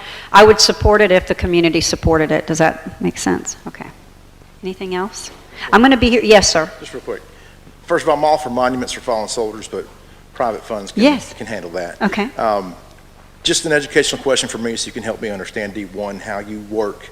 Sure. What impact and influence do you have, or does the D1 representative have, on infrastructure and things of that, basic necessities within D1, as far as roads and things of that nature? that can help me. I think that's a good question. I think that's relative. We'll ask Commissioner Berry what impact I have. I think he. Well, the way it's supposed to work is the state representative is supposed to oversee state roads, and the federal is overseen by your U.S. representative, which is Congressman Gates, and then your local county roads are overseen by your county. So, but you have to have a partnership and collaboration, and sometimes you share money and projects. And then, of course, they do have the 5-year plan and this big group of folks that come together and create that 5-year plan.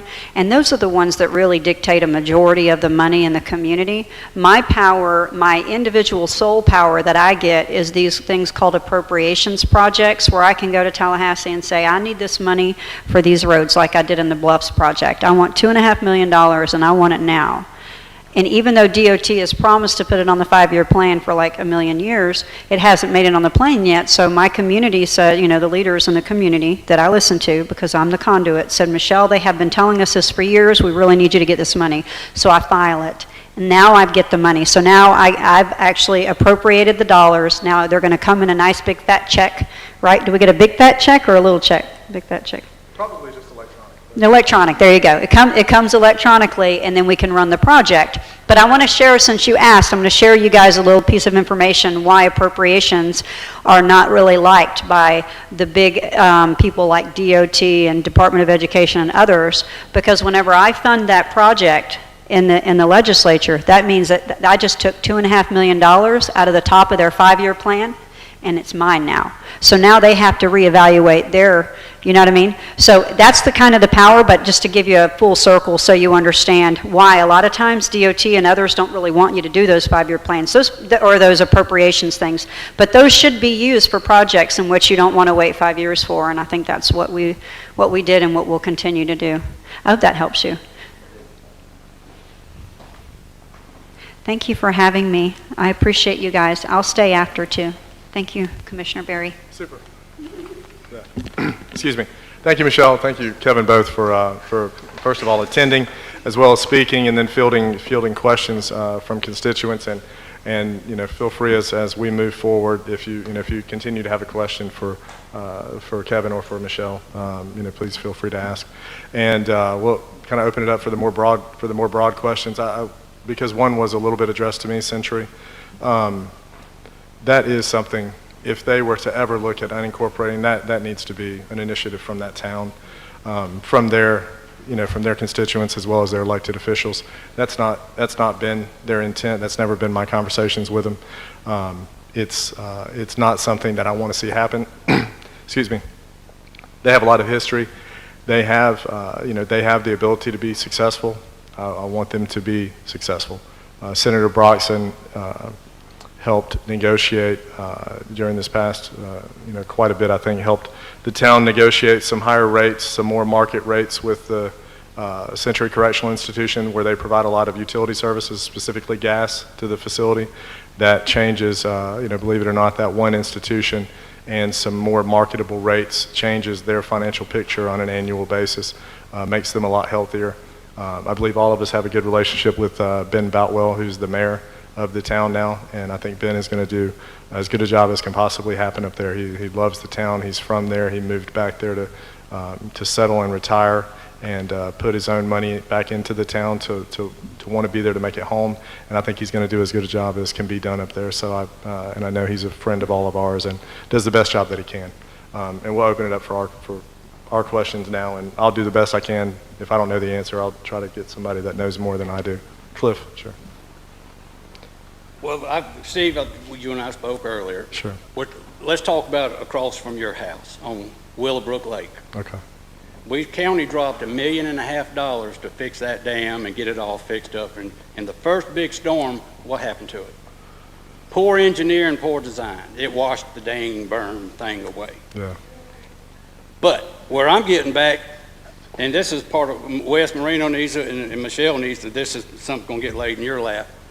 How was it paid for? So who paid for that dam? So local option sales tax is what paid for the project. Okay. Yeah, that's the problem. That's the thing. And was it, Cliff, please talk to me. Thank you. That Willowbrook Lake was private. My neighborhood, y'all quoted, is private. And you've told me how many times, and I have Kevin White, and I had Wilson Robertson, and I had Janice Gilley. I've dealt with them. I've been dealing with this over 25 years. Yes, sir. You don't get services. I'm paying for it. I'm paying for it, and if I'm paying for something and you've got a rule saying you don't have to service me, there's a law that says you can't steal. And the county is stealing by playing this little game, and it's the four other commissioners, the administrator, and the attorney. And I am intimately familiar with your situation, and it's, yeah. And it's private, but you're telling everybody else, especially in this room, that has to Yeah. do with, y'all make it private, you don't qualify. You don't get crap, but I'm gonna fix this. So- Now, we got a problem. No, you're fixing to have a problem. So where the work was done at Willowbrook, which I grew up on Kingsfield Road where my mom still lives, well, I'm saying, but I've lived there for 45 years, so much longer than I've lived off Kim Strand. Okay. So I grew up, yes, sir. So I grew up on Kingsfield, about a half a mile west of the Tom Thumb at Kim Strand and Kingsfield, where my mom still lives, and then we live off Kim Strand, a little bit down from the dam. So where the local option sales tax money was spent was within the county right-of-way, as well as an easement, a permanent easement that we were given by the two lake owners that are on the eastern end of the lake. That's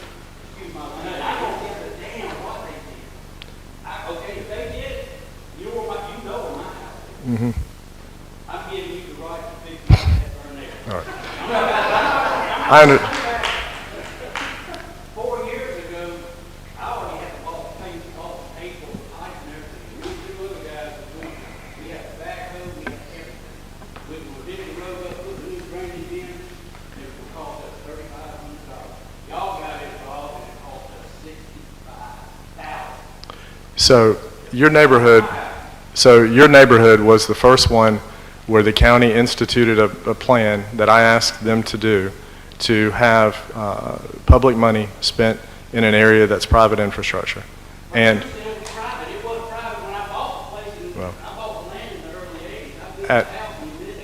at some, I understand, Cliff. At some point in time, there was a line in the sand that was drawn. This infrastructure is public. This infrastructure is private. Late 90s, Wes, do you remember?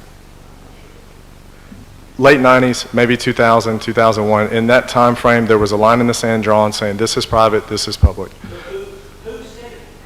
The board passed a resolution with a laundry list of, Cliff, well,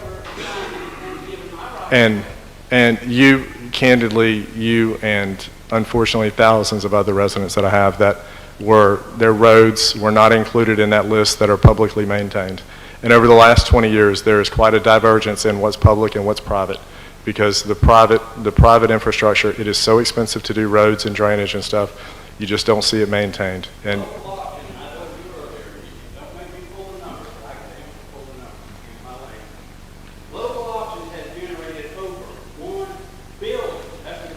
yes.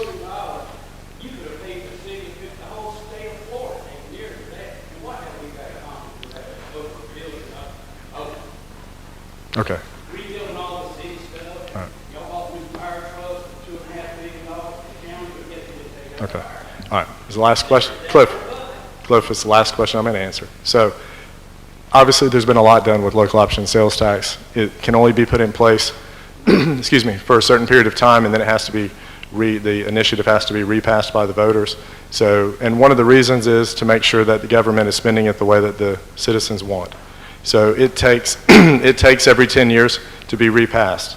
So we're on local option sales tax 4, meaning we're 30 to 33 years into local option sales tax being collected. But specifically, I'm going to answer your question about Willowbrook.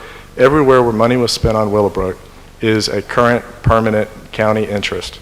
There are resources, there are assets. What happens after the flood of 14, Kim Strand Road was out. Kim Strand Road was not passable for a long period of time. I live on the other side of Kim Strand Road. Cliff, I'm answering your last question, okay? So Kim Strand Road was out. Cliff?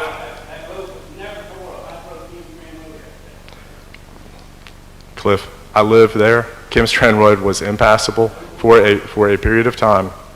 And so what's going to happen, I live on the other side, I live south of that spot, so it didn't affect my commute, but there are issues with where that water goes. That water then goes under Kimstrand, ideally works its way through Clear Creek, east, further east, then it kind of turns to the north, ends up in Escambia River. A tremendous flooding downriver from that lake as well. That dam is now, unfortunately after the hurricane, we only had about 3 months of the dam being constructed and functioning. Excuse me. Then we had the hurricane. It's taken us a long time to get these NRCS projects back through the timeline. So we finally have Willowbrook. It's currently in design. We've got the construction bids that we're expecting to go out in July. So within the next few months, we will get it reconstructed. And, thank goodness we're going to be able to use some NRCS dollars for that reconstruction. And I understand that's not something that makes you happy. I appreciate you being here and your relative civility. Okay. Thank you, Cliff. All right. Yes, sir. I brought my 13-year-old son to show how local government works. So, sure. Straighten up here. Welcome. Question. We'll talk after about small things, but the bluffs I keep hearing about and the feasibility studies and so forth. I've watched Greenbrier Road, which you're very familiar with.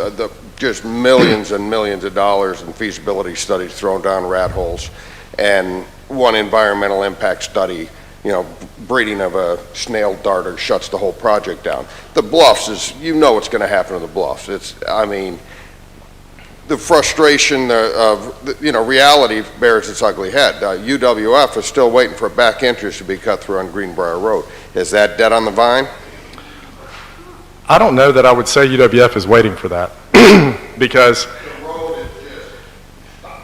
well, candidly, so I have been in office 8.5 years now, and the studies related to that haven't moved during that time because there hasn't been the impetus or the request, the motivation, whatever you would say, from university leadership to try to move that forward.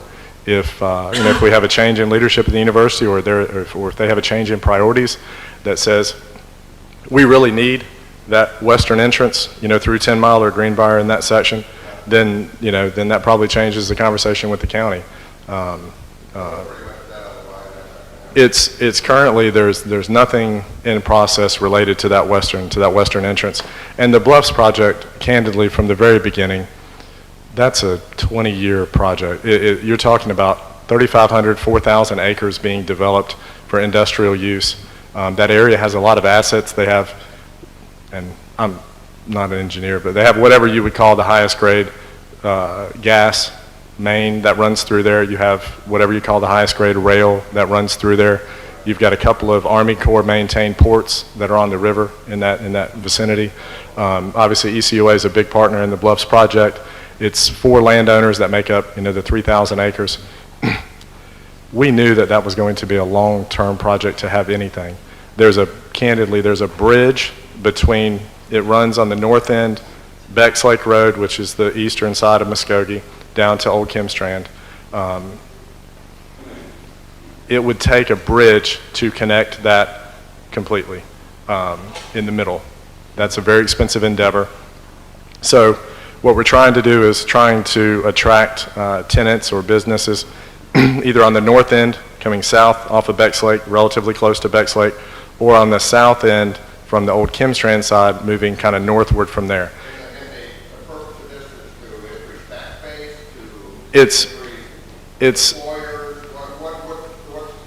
Ideally it would be heavy industry, industrial development. It would be, companies like whether, International Paper, Armstrong.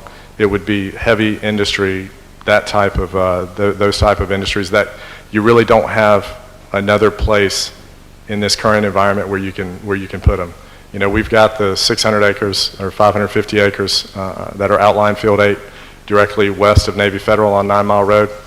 if we had somebody that wanted to come in and put, they needed 100 acres for some type of chemical development of some sort, or an Ascend or somebody, that can't go there. I mean, that's not going to fit in that. That's not going to fit in that community. It's certainly not going to fit as a neighbor to Navy Federal. So this is potentially what can be there. The $2.5 million that Representative Salzman was successful, not just in getting appropriated. Candidly, we were successful in getting some appropriations previously. We got a lot of help from Senator Broxton, got a lot of help, candidly, from Jerry Williamson, but it got vetoed out of the, we got line item vetoed out of the governor's office.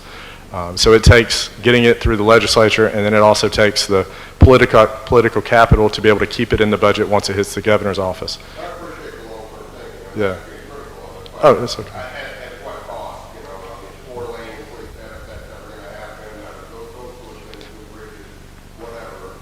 So the $2.5 million specifically, this specific appropriation is going to be for transportation improvements entering Ascend.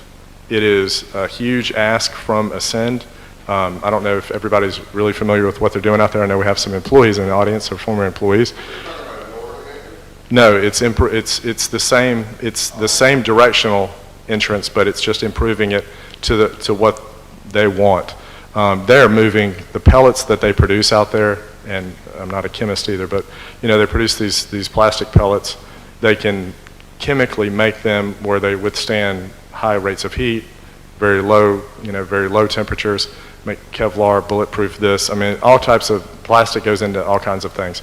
They're shipping those pellets out for customers 24/7. I mean, they're moving a tremendous amount of product. Part of why I hope that we were successful keeping that $2.5 million in this year, the county just resurfaced Old Kimstrand Road from Highway 29 to the entrance to Ascend. Then, like I said, we were more successful keeping that money. So that's going to, hopefully, the thought is, facilitate more business and more job growth at Ascend with that improvement. The county has not put any county funds towards the Bluffs development. It's not the type of thing that we could successfully do, candidly. It's too big a project. We spent 5 years working to get the deed transfer done for Outline Field 8 next to Navy Federal, and candidly, that was a struggle for a while just to get that done, and that was $16 million. We couldn't that's a fraction of what the long-term development of the Bluffs would cost. So we're going to have to be able to bring in some employers on either that north end or south end to show some to show some success there, to be able to continue garnering help out of the state. But we're 5 or 6 years into some annual appropriations to try to continue moving forward with that. Long-term, it's game-changing. Like I said at the very beginning of the meeting, I was very excited to talk about 150, 200 jobs going into the Central Commerce Park, hopefully. And the long-term build out of the Bluffs could be thousands of jobs. And those types of jobs, if you have any family members and those that work in some of those industries, you might think about the kind of things when you go into the Causeway into Mobile, where Austell is, and those kind of jobs pay a lot of money, and they're very high wages. And it would be something that probably outlives my public service to see it on the ground, but maybe my kids could benefit from it in years.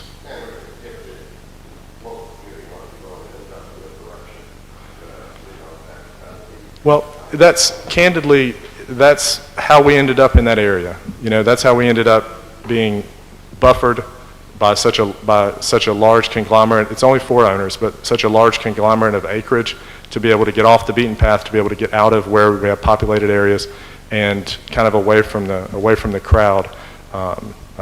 Candidly, the water reclamation facility, I ran in 2004, unsuccessfully, but at that time that was during the time that the Main Street relocation project was going on, and it was such a big topic of discussion, and there was a real concern from District 5 about what impact is that going to have on District 5. I live very close to where the plant was going to go. If you don't go there, you don't realize the plant's even there. So a lot of those fears were set aside by the reality of what happened, and I'm hoping long-term the Bluffs development would be a similar type outcome. Yeah. Whoever else? Yeah.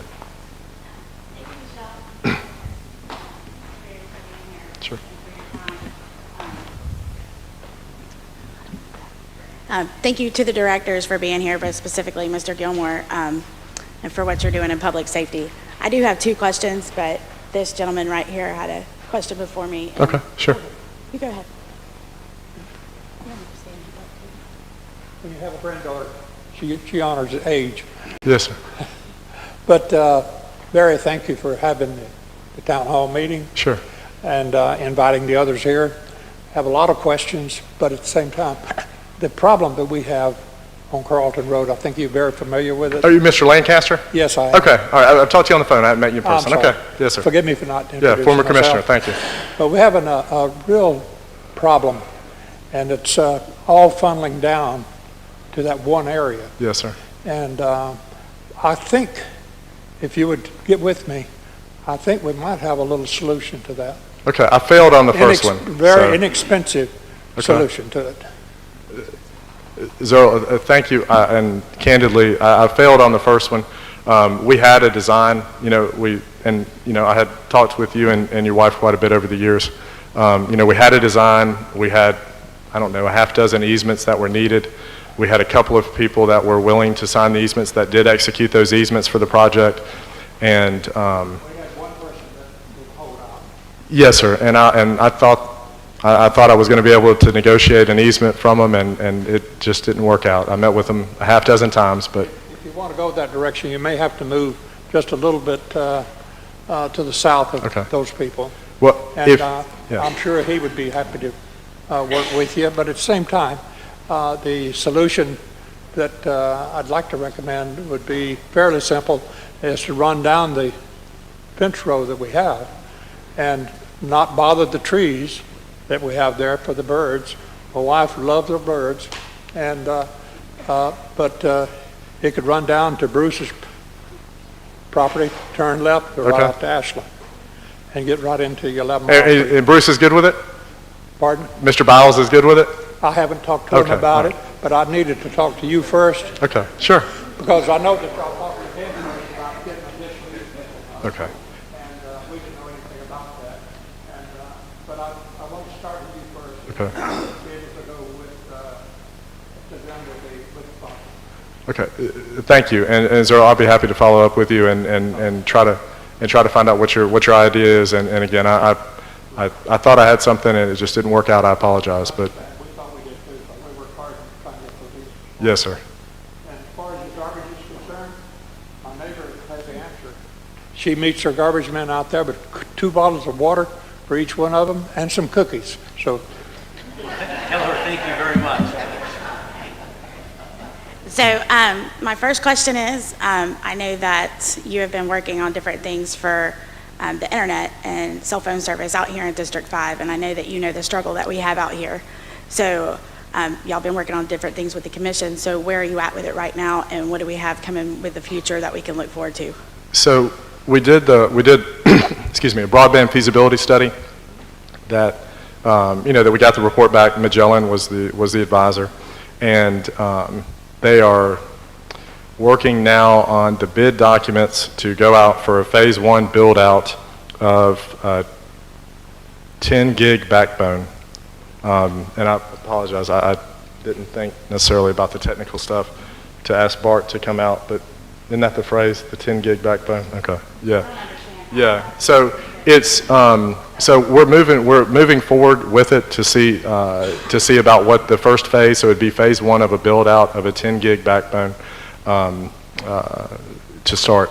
The cell phone reception, I certainly, I certainly agree with you. I mean, I was on the phone driving out here tonight, and my cell phone reception dropped again. It's very, very frustrating. I continue to hear that Verizon they've got the dishes, they've got them coordinated, fixed, and all this. And Eric, have you talked to Verizon people lately? And I only ask, this is not public safety, but Eric, after the hurricane, Eric was kind of my go-to guy about why my cell phone didn't work anywhere that I went, including my house on 9 Mile Road. It's really frustrating, and the community that we have, we should be much more successful with those type endeavors. So what have they said lately?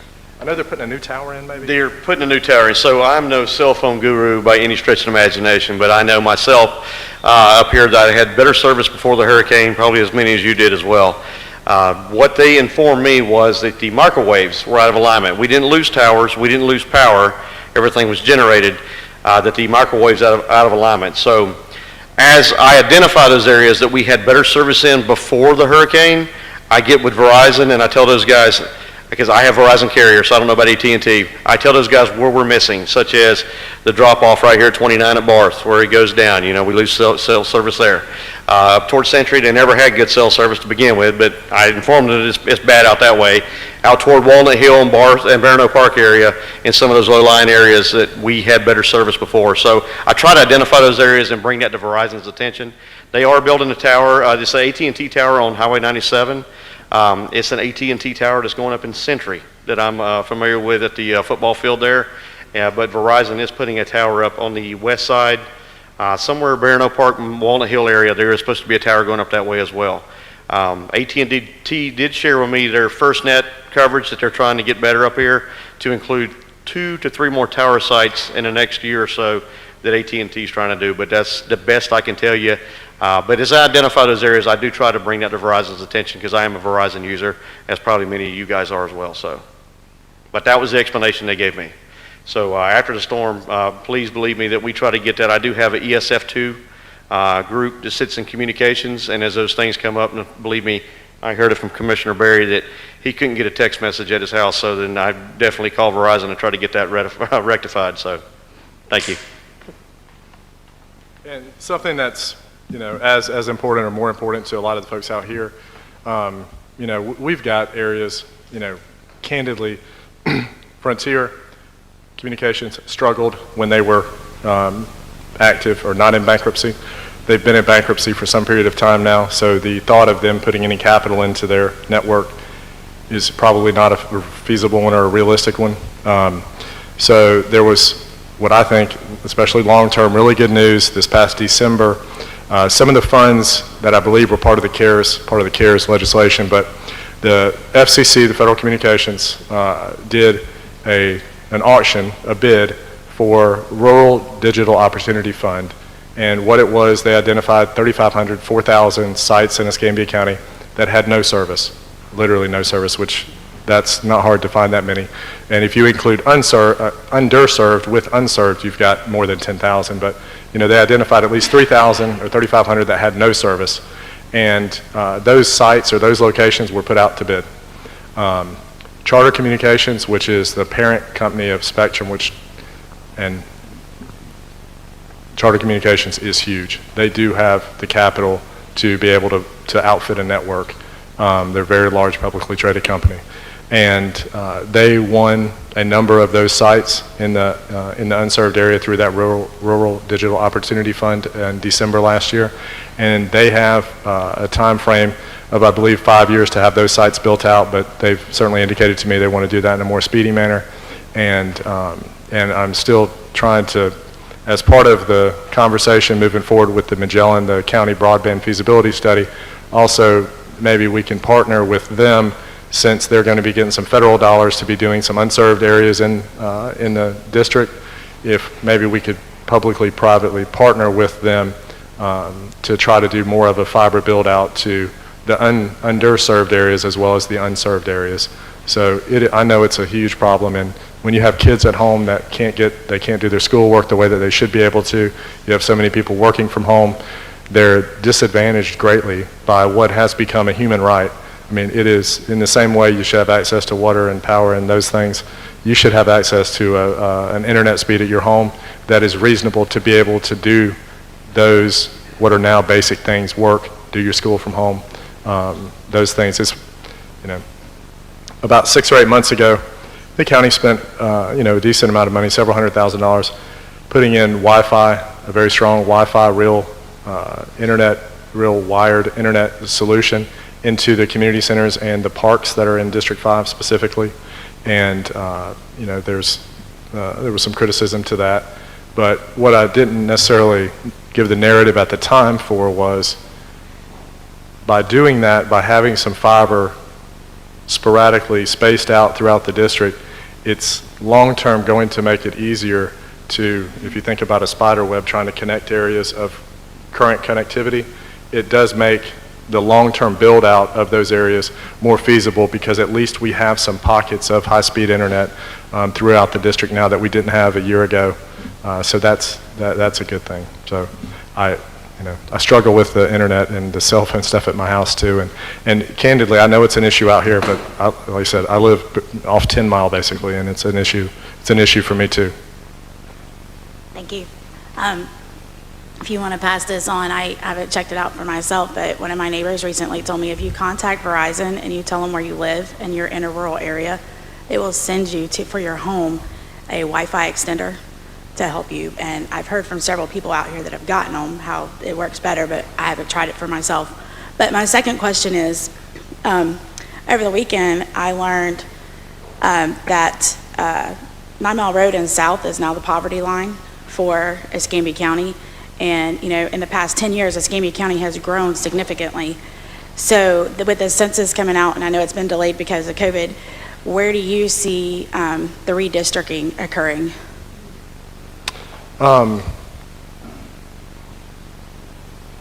So, let's see, for the last 10 years, if you go back 20 years, the District 5 line ran south to the Inslee area, to that Detroit Johnson area. That was kind of the line, the southern line for District 5. When redistricting was done in 2011, that line for most of the district was brought up to 9 Mile Road as the southern boundary.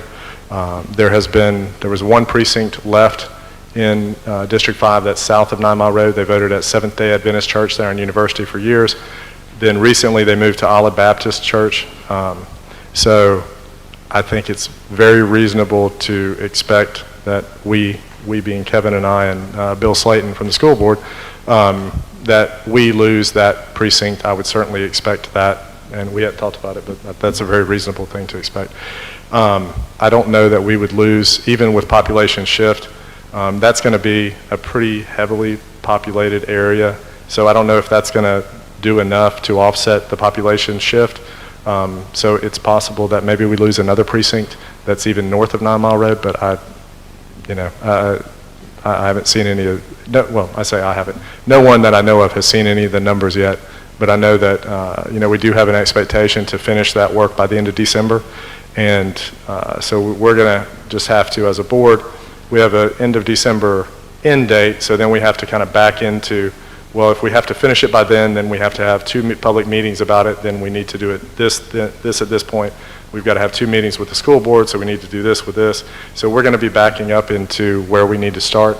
I expect the first time that we discuss it, we're going to have to start doing some stuff in August, just to meet that timeline. So that's the best I can guess, but I would 99.9% sure we lose that Olive Baptist precinct for sure.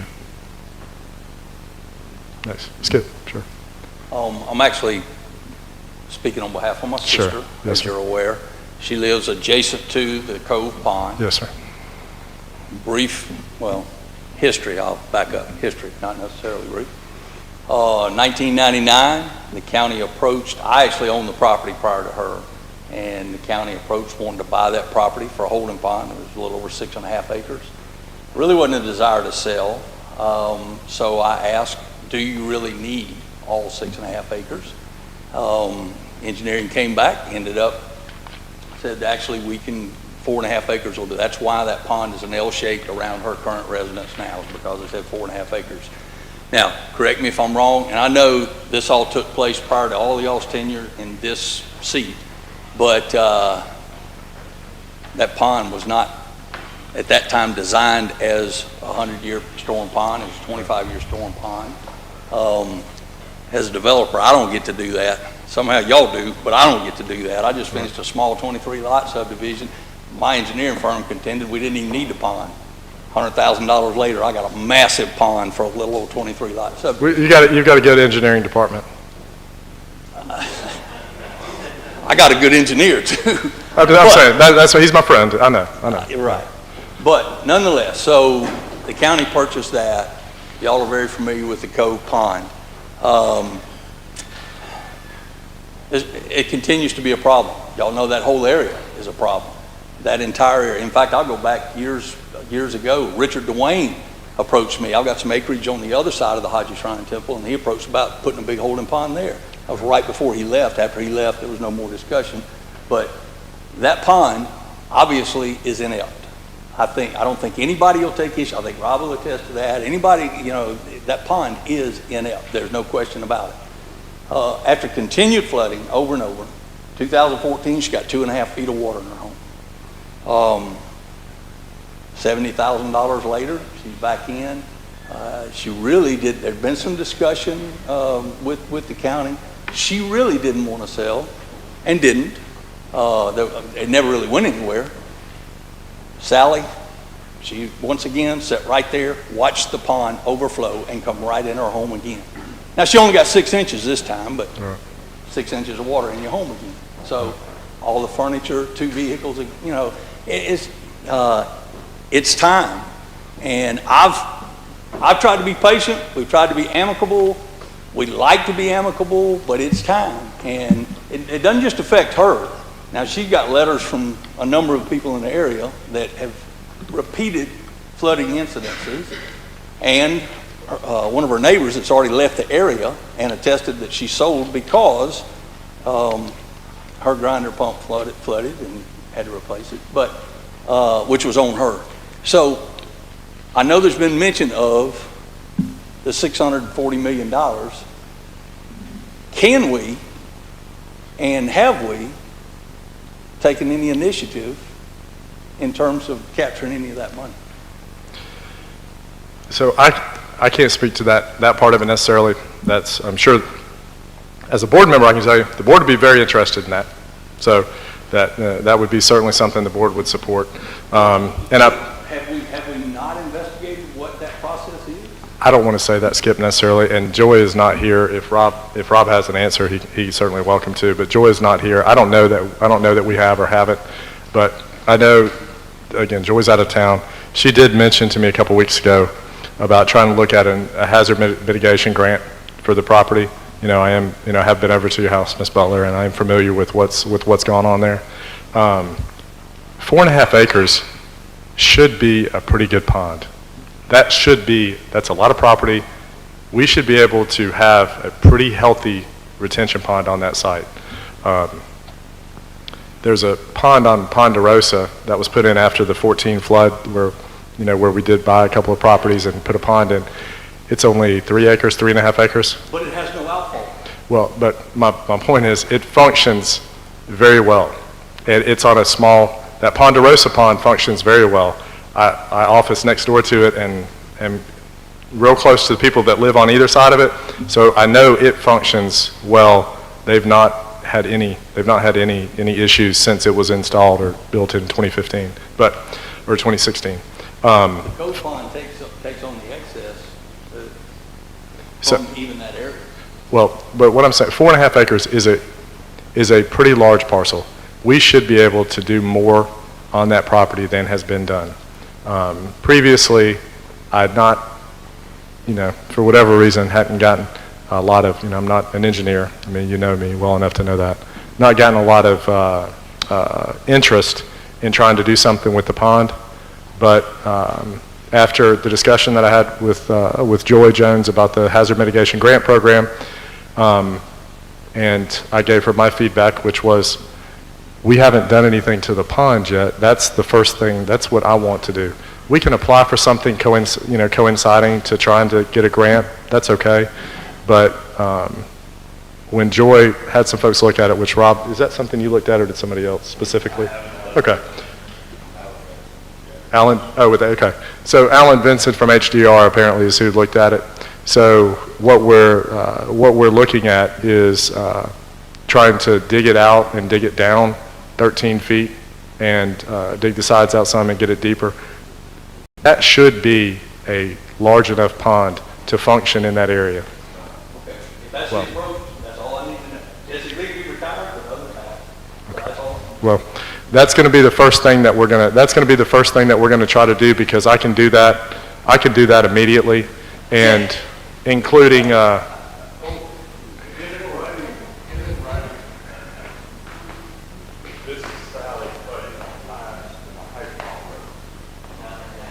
Yes.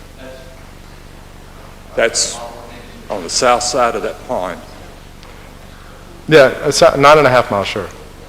9.5, just off of Cove Avenue, on the south side of the pond. Yes, sir. That house has been flooded 4 times. They're on 9.5 Mile Road. Okay. The other pictures are pictures of the pond flooded in Sally. And Sally wasn't that big of a storm. Which pond, Bob? Cove Avenue. Cove, okay, yeah. And like I said, I don't dispute. Yes, ma'am. I'm not saying the pond is functioning currently. That's not what I'm saying. And that needs to happen. I mean, we should have done more work in the pond when, you know, the first time that you and I talked about it 5 years ago. We should have done more in the pond. I was told there was nothing we could do. More recently, I'm told that now there are some things that we can do. The HMGP grant process that Joy was, that was kind of Joy's first wish to go down. That's a long process, and I don't want to wait for something like that. This is something that we can do relatively quickly, which is get the pond to function as well as it possibly can. And then if we have to go down another path as far as acquisition, we can do that. But we can start the HMGP grant now and try to improve the pond now.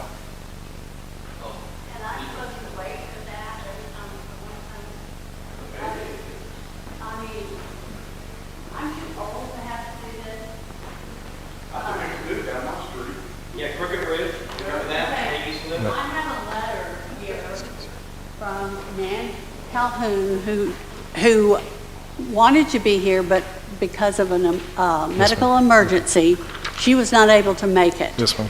May I read this letter? To whom it may concern, the intent of this letter is to reiterate the damages that occurred to my property located at 3396 Stefani Road and to address the problem of repeated flooding in my neighborhood. Floodwater damaged my home on 3 separate occasions: September 1998, March 2014, September 2020. My yard has experienced flooding repeatedly. The continued flooding in the 10-mile road, Stefani Road, and Cove Avenue areas create ongoing alarms to all the residents.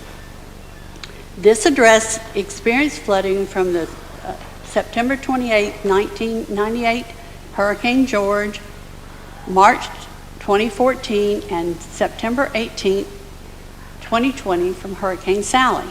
The types of floods the area is vulnerable to include seasonal weather, climatic weather, hurricanes, severe storms, and flash floods. Flood frequency and severity change the outcome of each flood threat. Due to the disgusting flood drainage, my home has suffered continued damage and has had to be repaired with repeated sheetrock construction and numerous other repairs. Flood with NFIP, a 9/18/2020 GCF confirmed by creek overflow into the road and risk. Although property owners have called attention to the problem in the past, the county has been negligent in responding to repeated complaints to permanently fix the flood drainage concerns on the Creek Bridge on Stefani Road.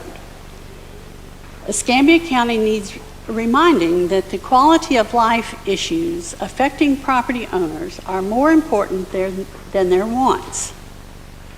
The flooding around my home has steadily worsened since September of 1998. Water sprouts up out of the storm drains on high tide and even under clear skies. The addition of storm water flooding out of the storm drains at high tide and even when skies are clear. The additional storm flooding due to poor drainage is a recipe for disaster. There have been an increase in flooding events as well as an increase in the depth of the floodwaters.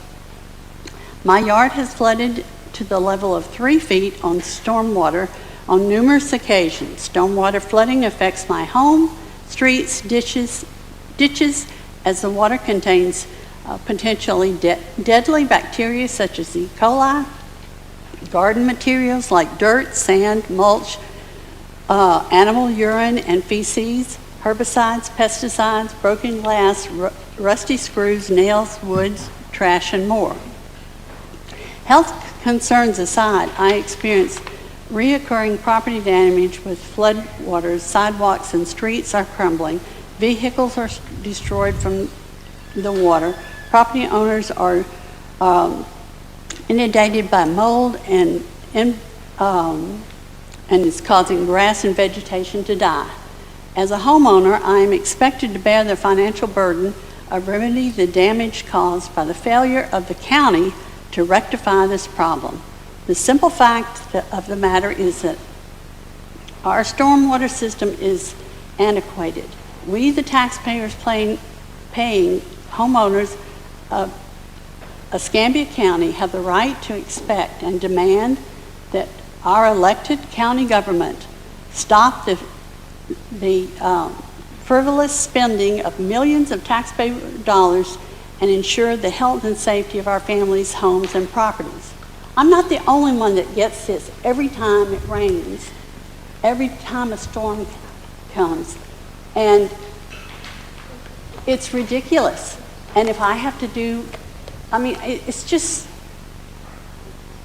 it's frightening when you stand there and you see you have water in your yard. I'm not saying I didn't, but I didn't flood until it busted out the fence, came down the driveway, and surrounded my home from the front and the back. I was like a whirlpool. Right. And you've known about this for years, and you have never called me back, Yes, ma'am. I've been to your house a couple of times. Yes, ma'am. but you have never spoken to me. And you Okay. told me at the last meeting that I came to that you would call me and that you would have Dawn call me. Well, I still have no response. Mrs. Butler, I have spoken to your engineer many, many times about the issue, and we are, But that's only when I could not get you. well, Mrs. Butler, I've spoken to the engineer many times about your engineer, not the county engineer. I understand. Okay, your engineer many times. Skip, I have spoken to Mr. Fitzpatrick on your behalf many times. So, What's been the result? well, Where are we? Well- I spent $70,000 redoing her house after 2014. Yes, sir. And now, all over again. All over again. How many times are we going to go through? I'm facing another hurricane season. I can't have my sister keep going through this. So, like I said, in the immediate future, we're going to put the money in to improve the pond. 4.5 acres should be more successful than what it is. So, Skip, you've never been told that by me. No work has been done on that pond in 5 years. I know, that's Yes. the point. Well, so the county engineers previously have said there's nothing we can do on that pond. There's nothing we can do on that pond. Now they're saying we can go 13 feet deep, we can dig out the sides. Thank you, Chris. And I have spoken to Mrs. Calhoun many times as well. Part of Mrs. Calhoun's issue is different than your issue. Part of Mrs. Calhoun's issue is the bridge that she's referring to. We end up with these beaver dams that get there, and it's a real, environmentally, You did send somebody out there with a lawnmower. It's the only thing that you've ever sent out there to help her, and you cut the grass in the ditch and didn't clean it out, left it there, which made it a worse problem. well, I did not know that it ended up being worse, but we're still trying to get the beaver dam issue. The beaver dam at that bridge is what backs the water up both directions, coming from that beaver dam. Apparently, it's not as easy as I would think about going and just, clearing out a beaver dam. It's not something you can just do like that. We're having issues getting nuisance wildlife people in there to actually remediate or move the beavers or relocate them, whatever they have to do with it. And there's a gentleman in between Mrs. Calhoun and the bridge whose yard and house has flooded many times as well. and I've spoken to him. I understand it's frustrating, the timelines I understand are frustrating, Skip. I'm working, I'm doing the best I can. That's all. I have to deal with the county every day. Last thing I want is be in an adverse position. I mean, Well, you're I'm y'all's mercy is yeah. something is every day. You're not in one. I'm doing the best I can. I understand you being frustrated. My point is, though, I've tried to communicate. I've been very patient. I've been very, very patient. I'm out of patience now. Okay. So we're going to war. I hate it, but I mean, I can't let her keep going through Okay. this.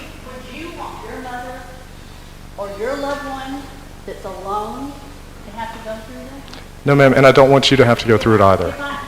6 years You know I ago- love you, man. You know I appreciate it, but 6 years ago I did this.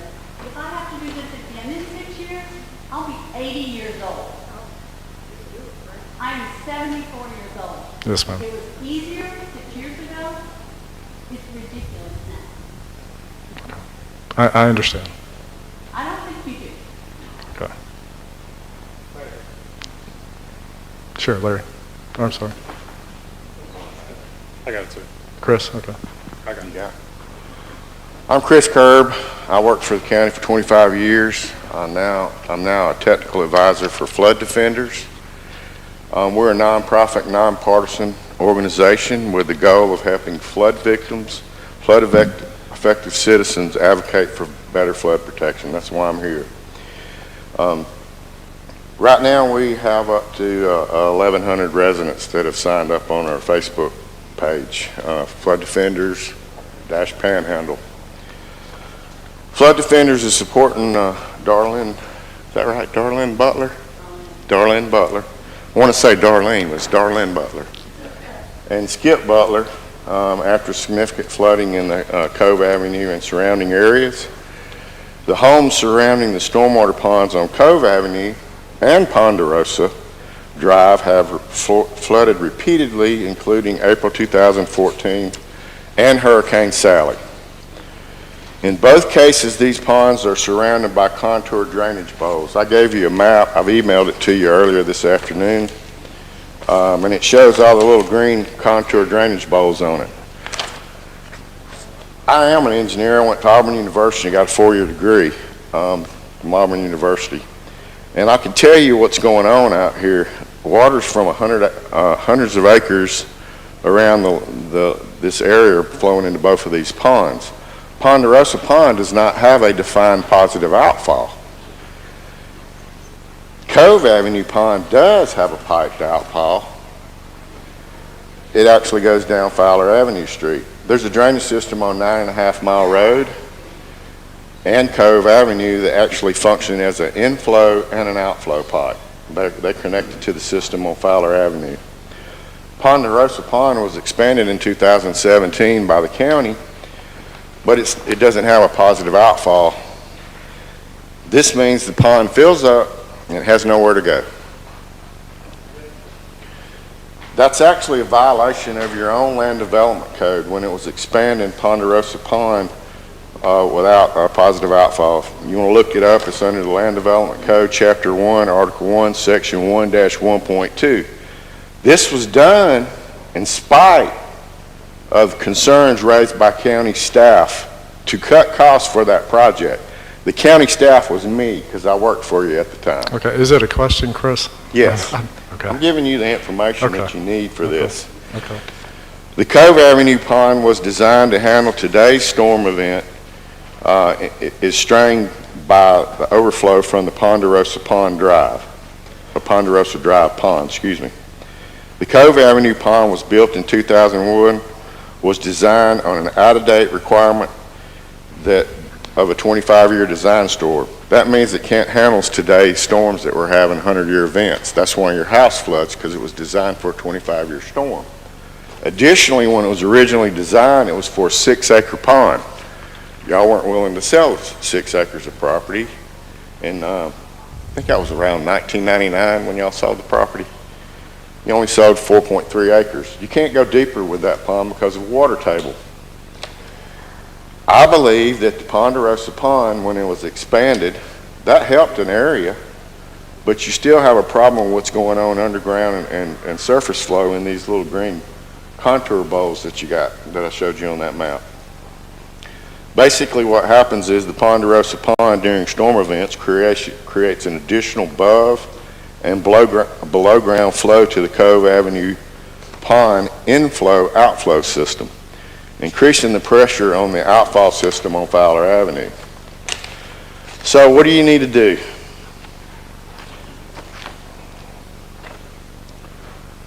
You need to provide buyouts for the property owners in high-risk areas next to the pond. There's one owner right over there. His name is Bob Ward. And the owner right here is, you're also an owner next to the Cove Avenue Pond? There's another one right here, and Darlene Butler. Provide buyouts for those people. Expand the Cove Avenue Pond using the newly acquired property and make it the size that it needs to be. You need to connect the Cove Avenue Pond to the Ponderosa Pond with storm pipes to ensure that the entire system has a positive outfall, as required by your land development code. This gentleman over here, Skip Butler, he's not allowed to build a pond and turn it over to the county if it doesn't have positive outfall. He's required to keep it private, and the homeowners association has to take it over if it doesn't have positive outfall. Is that true, Skip? You got a pond sitting over there right across the street on Cove Avenue because it doesn't have a positive outfall. That's also in the same basin. So flood defenders, you're going to see me a lot more. This is just one little micro campaign we're running right now, and we're hoping that the county can fund the bigger plan. It was a plan that came out in 2015 after the April 2014 storm event. It's a $417 million plan, and the county right now is only spending $4 million a year on drainage out of local option sales tax. Now there is a little coming from Restore, and there's a few little HMGP grants you get every now and then, but those HMGP grants take years. You know, can't remember the name of the project, but Delano still hasn't even been awarded the grant for construction. So if you got any questions, I'll be glad to answer them. If you want to meet with me for lunch one day. As far as, what was the lady's name over there at Stefani? Nan Calhoun. That's actually in the 11 Mile Creek Basin. This project is in the 8 Mile Creek Basin. You already got studies and solutions for them.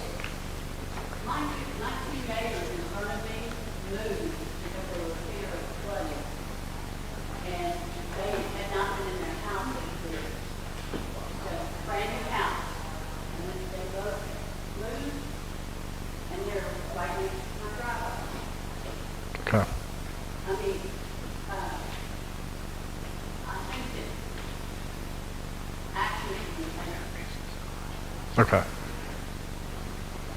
Michelle, I want to ask you, if you have any way of putting any information in this, helping us in any way, it's frightful what happens when you sit and you're flooded and you're trapped in your home. I've been there. I live off of Guidey, and my ditch with all the water on Guidey drained into my yard for decades. And there were times when I wasn't sure if I was going to be able to open my back door or not. So I've been there. And I'm listening. I will partner with. You know, when I was flooded in 2014, I had almost 3 feet of water in my house. And in my yard for a week. I was out of my house for 6.5 months. When I flooded in Sally, I said there was not, I would have been fine if it had not flooded. And, I used all my funds before. And, Well, I have business cards in the back. Debbie, can you raise your hand? She'll give you a card. You're welcome to follow up with me. But I'm going to put my trust in Commissioner Berry, and I'll stay in touch with him on this. But he says he's going to work on it, so I'm going to. well, if they can't dig it out for years, I mean, that's not what the other engineer said. I don't know. That's not my forte. If we can't, if that can't work, then we'll look at something else. Yeah. I mean, I'm not gonna, wait through the process of years of HMGP, but, I have to take the lowest hanging fruit is try to work with the asset that the people own, which is already existing, and I'm told that I can do that relatively quickly, and that's what I want to try to do to expedite that. If that doesn't work, then we'll look at something else. And that's not been something you've been told before. Not by me. I'm not sure about before. But. Well, Skip, candidly, that's a very good question. Well, candidly, that's a very good question. I got a different answer this time from the county engineer than I'd gotten previously. That's within the last week, 2 weeks. Literally. Skip, I don't know. Engineers have different opinions. Whether it's a week or 2 weeks, I'm not sure, darling. That's what I'm saying. I'm not sure if it was a week or 2 weeks. But we've asked many times before about what I can do with that pond and was told there's nothing else I can do. Now I'm told there is something else I can do. I don't know why that answer changed. I mean, but that's what, for 5 years.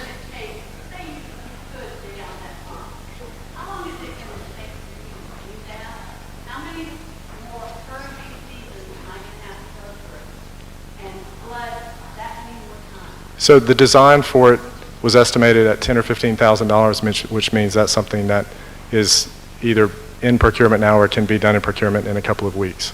And then it would go for construction. I've got an estimate.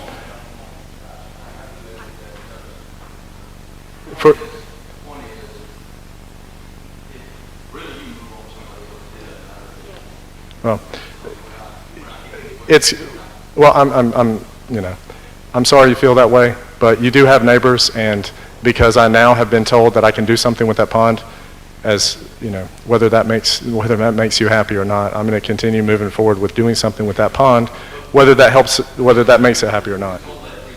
Skip, I've never told you that. Because I've been, Skip, you're, absolutely. So I'm a layperson, and when I ask what else can I do with that pond, there's nothing you can do. Was told that year after year after year. You've not been told by me that there was anything going to happen to that pond before. I'm telling you now, I'm being told that we can go 13 feet deeper, we can dig out some of the sides and have it function at a higher rate. That's what I'm saying. This is tape. Skip, I don't want to argue with you.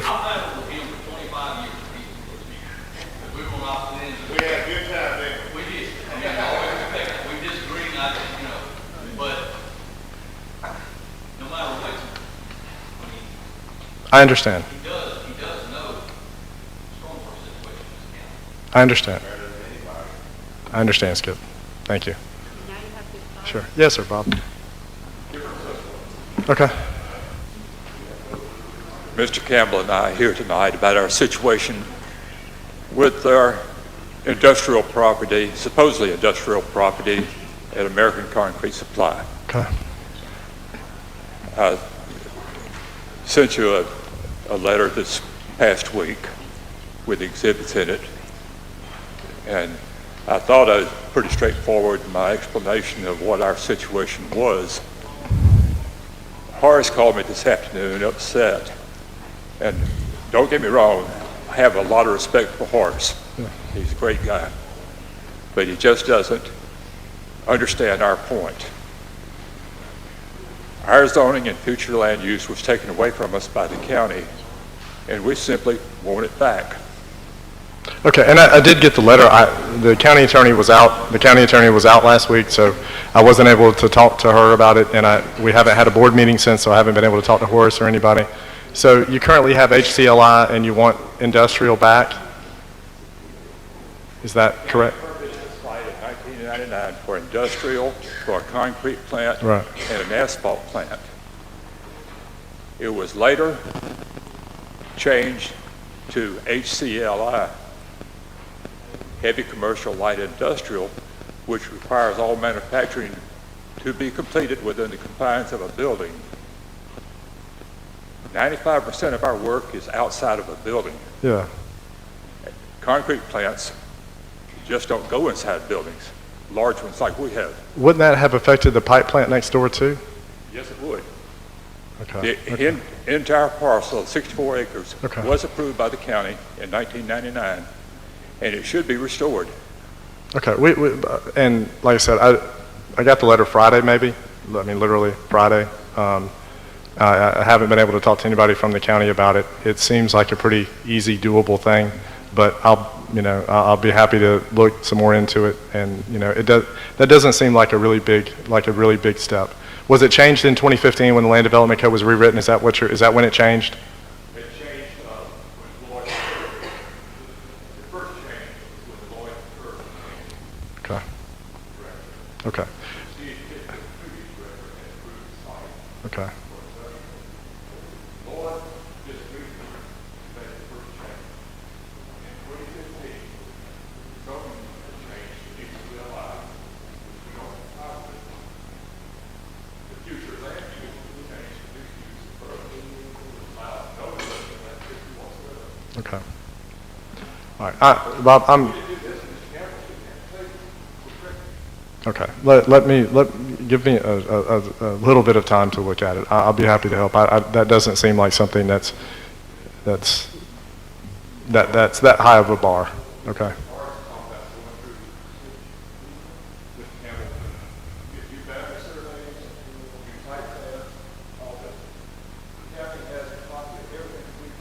Okay.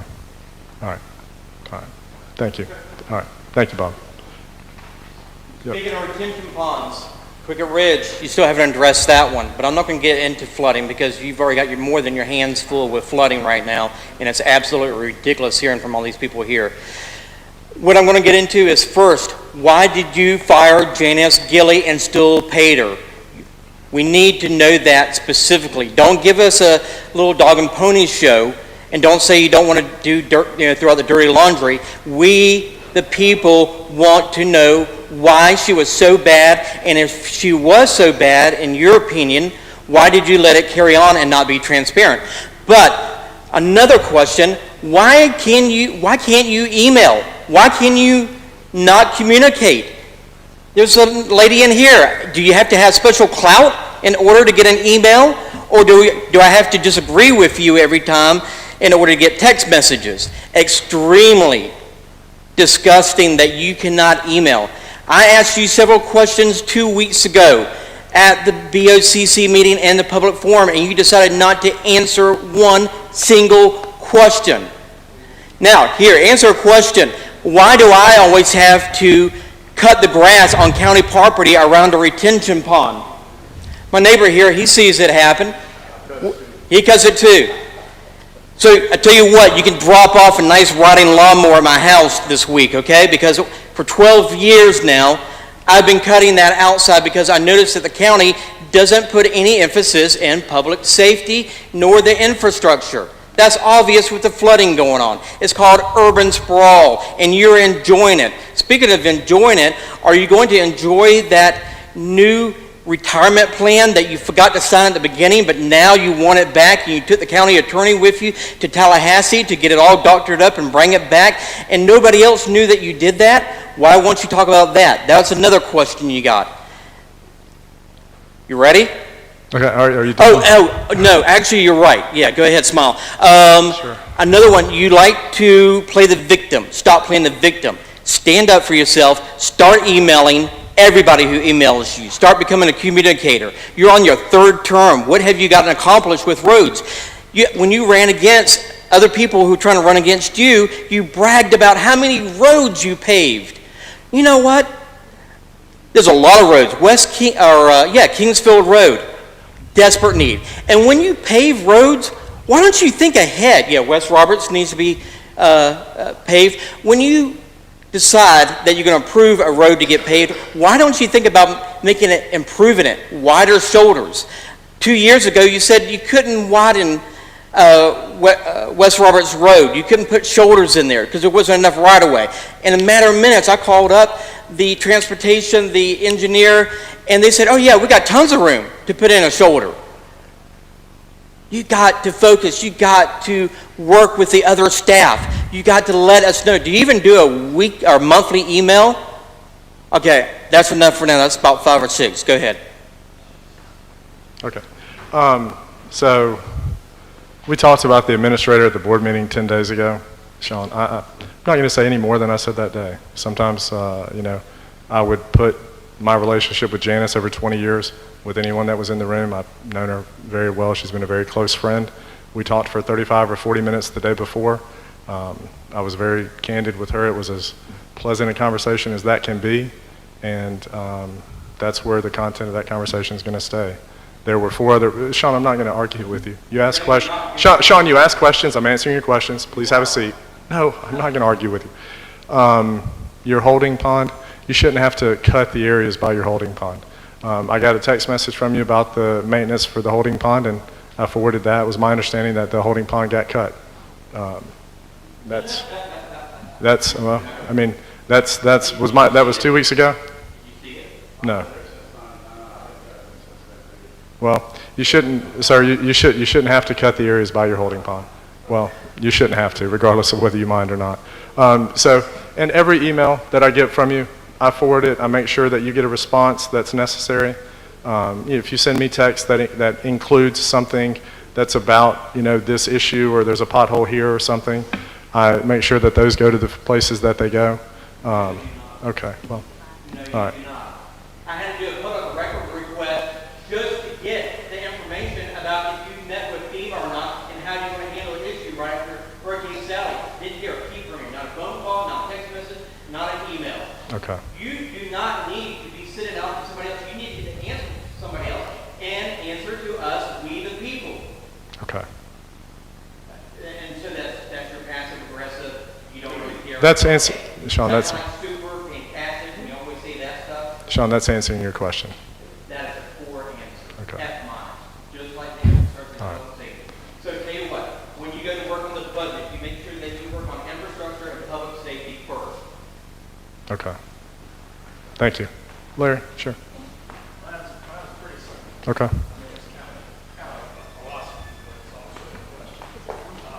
With your,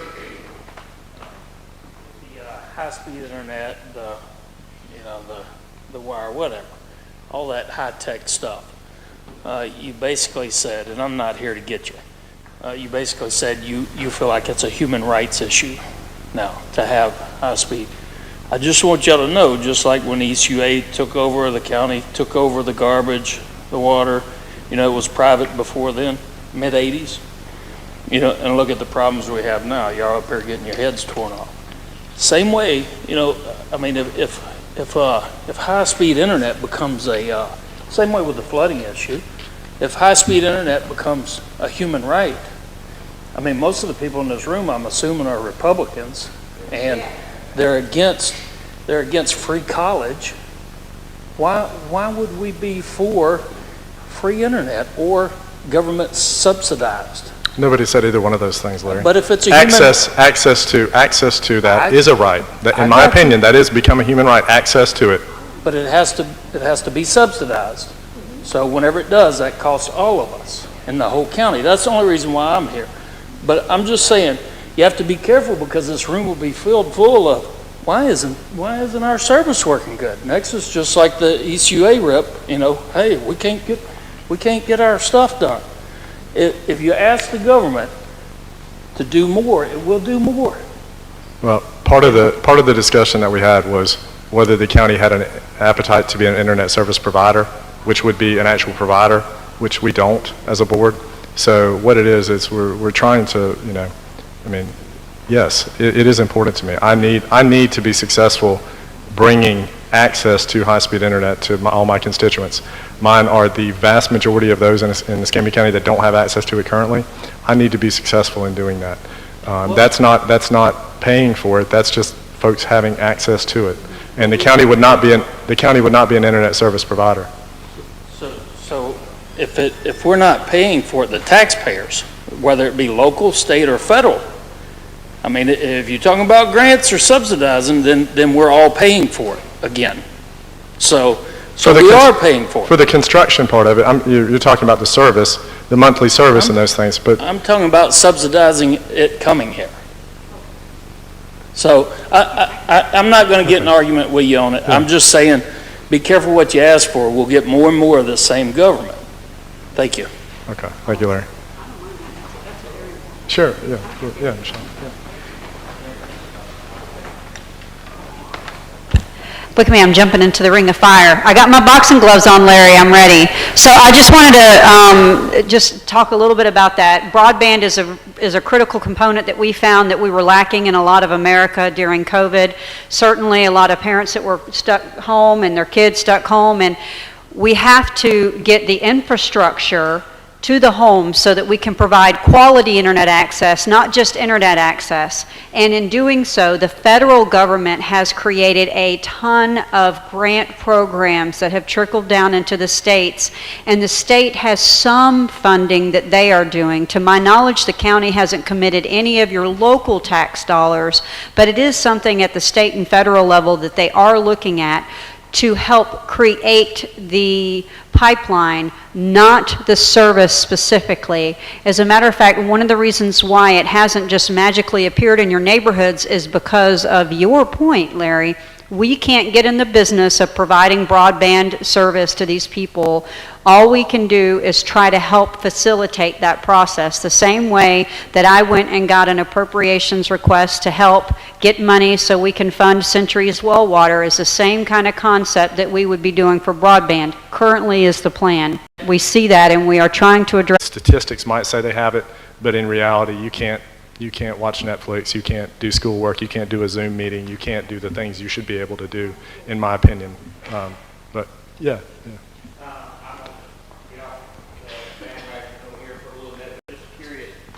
We keep hearing the rumor that someone is trying to get Molino Road rezoned for more residential properties.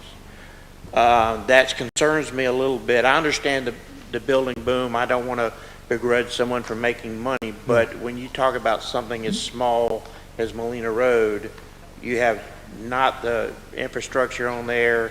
The traffic's going to be the issue already from what we've got just from the commercial traffic on the old paddle box.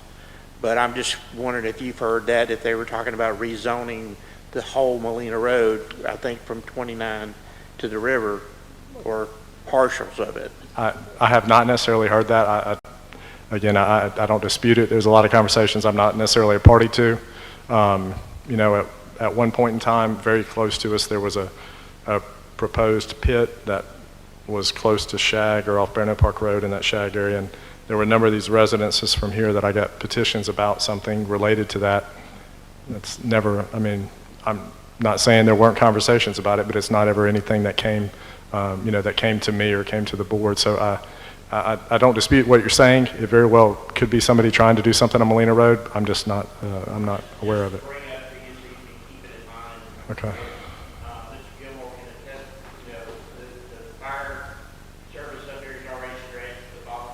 Yes.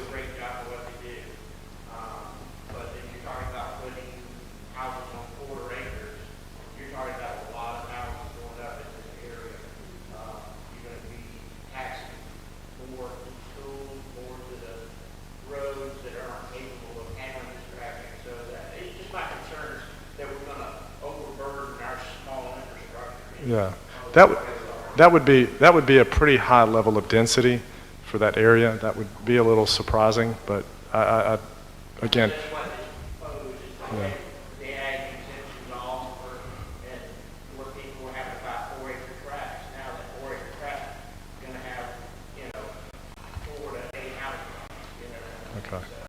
Okay. No, so I'm not aware of that, and again, and that seems, especially if you're talking about Molina Road, literally Molina Road, not just Molina broadly, but literally Molina Road, that seems pretty dense for that area. But, yeah, Brian. I have 3 questions. I'm trying to word this and answer them in order. I've tried to cut them down. Why has the VOCC devoted so much time, or haven't devoted as much time to the public safety issue as you do other issues? I sat the other night and watched. Another thing that infrastructure is suffering is the hydrants. I know that's not your department. That's Mr. Stevens' department. And I'll be talking to him about that later on. But there's 14 different water companies up here. I digress.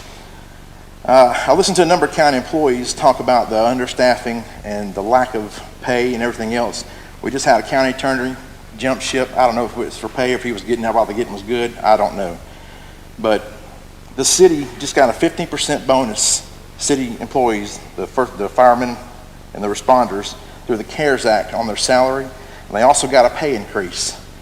Where is the county on that pay increase as far as that goes with the CARES Act? And why haven't the Escambia County employees, especially your first responders, received that yet? Is it laziness? Are you unwilling? Y'all don't care? I don't understand. I tend to think that you don't care because we get the same answers. Well, we're working on it. I'm tired of hearing that, working on it. I couldn't speak before because of fear of retribution or retaliation or whatever else. I'm not, that's done. And my last question is, aren't roads and bridges, aren't they responsible for the ponds and everything else? Is that correct? Okay. Yes. So this is my last question, and I'll sit down. What makes Mr. Marino qualified to be interim county administrator? He couldn't answer the damn question. So I would like for you to have deferred to him as far as to answer some of these pond questions of why we're having so many issues with flooding year after year. And the flooding taxes, ask that man right there. We've been to every flood together since it's happened. Thunderstorms that come through and dump torrential amounts of rain, flood neighborhoods. We go to people, cut the roofs, get them out. But hey, y'all did a great job, pat on the back, good deal. But you never increase the funding other than personnel. Our budget has increased because we've had to hire more people, which includes uniforms, having gear, and yes, we purchased new fire trucks. We're about to limit law, 2 of them, or just one? Just one. Crappy manufacturer, I guess, I don't know. But these guys are riding, the engine I left was pushing 140,000 miles. Molino just got a new fire engine. They don't run a tenth of the cost that we would come up here to run, and that's Cantonment Station 4. We run 15 to 20 minutes to Crabtree Church Road, up off Brickyard Road and everything else for cardiac arrests, medical emergencies, high-level medical emergencies that EMS can't get to because they don't have people. You got a lot on your plate, I understand that. Public safety is not your only issue. Yeah. It's not my only issue. But the priorities of the BOCC seem to be a little askew. So I do think that it's something, we did talk about it a couple weeks ago. The fire issue, that is something that's that the board is going to have to take up in a more active manner, and I think that we all recognize that. Part of it's related to the fire MSBU funding. There's, we have issues with the fund, so we're having to take that up. We are, and it's, ultimately it's the board's fault, regardless of anything else. Everything is the board's fault. We're like. The county citizen pays for $125 per year. They get a lot of bang for their buck compared to the city of Pensacola. Yeah. The city of Pensacola doesn't even offer ALS service. So. The county offers ALS service, a hazmat team, a light medical rescue team, and EMTs on just about every engine. And you shortchange them when you put 3 guys or 3 personnel on a fire truck. Right. That changes the whole dynamic of the fire scene. For NFPA and OSHA, we're unable to enter that building with 3 people because of the 2 in 2 out rule. But I made a pact to y'all when I was working that I think I hear somebody in there. We weren't going to wait at the threshold and watch their house burn. Right. No company officer worth this salt in this fire department. That's what we signed up to do, to protect y'all. So. We need you as BOCC Yeah. to protect those brothers and sisters that are out there still humping it with 3 people on an engine. Y'all wouldn't have 3 people on the board. If you're down a staff member, I'm sure you suffer, but not as much as these guys and girls out here humping on a fire truck or an ambulance. That needs to be addressed first and foremost. So, excuse me. So, what I was referencing as far as the board, what's been a board issue, clearly, we have a few collective bargaining agreements, and none of them are current. They're all expired. They're all expired. Yeah. So, excuse me. They're all expired, and we've got to make some progress with the collective bargaining agreements. I don't know exactly, honestly, Brian. I don't know exactly what the solution is because, we end up.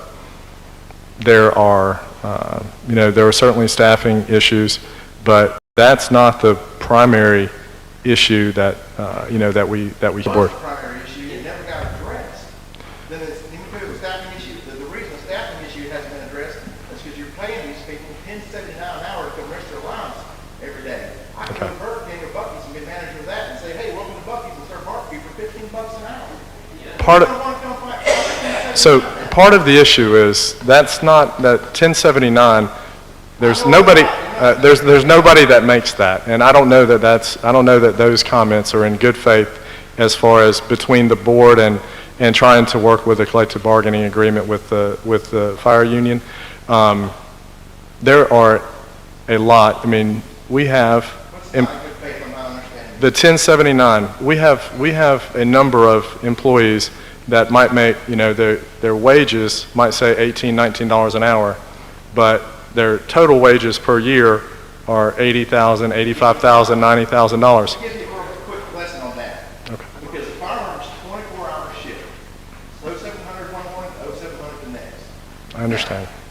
That is a 56-hour work week. For them to make that money, they work overtime to make ends meet. I was a company officer. I just break $21 an hour. Meanwhile, I've got guys who are my brothers in Midway and at City of Fire, Pensacola City Fire, who've been there not as long as I have with the county. And they're making close. Here, whether a commissioner participated in Commissioner Bender had been in the program for a couple of years. So we'll just say Commissioner Bender in this instance. Whether it was Commissioner Bender, Commissioner Burgash, or I, all three of us, our salaries are budgeted the same. There's no difference in the expense to the taxpayer. The taxpayer, whether a person participates in the investment plan, the pension plan, or the 401A plan, the way it had been done for 25 years, there's no change to the taxpayer what that person costs. I think that that's been something that's been, presented in an inappropriate fashion, as if, the people that participate there are more expensive, or that they're costing taxpayers more. Everyone costs the taxpayers the same. In my opinion, that was misrepresented.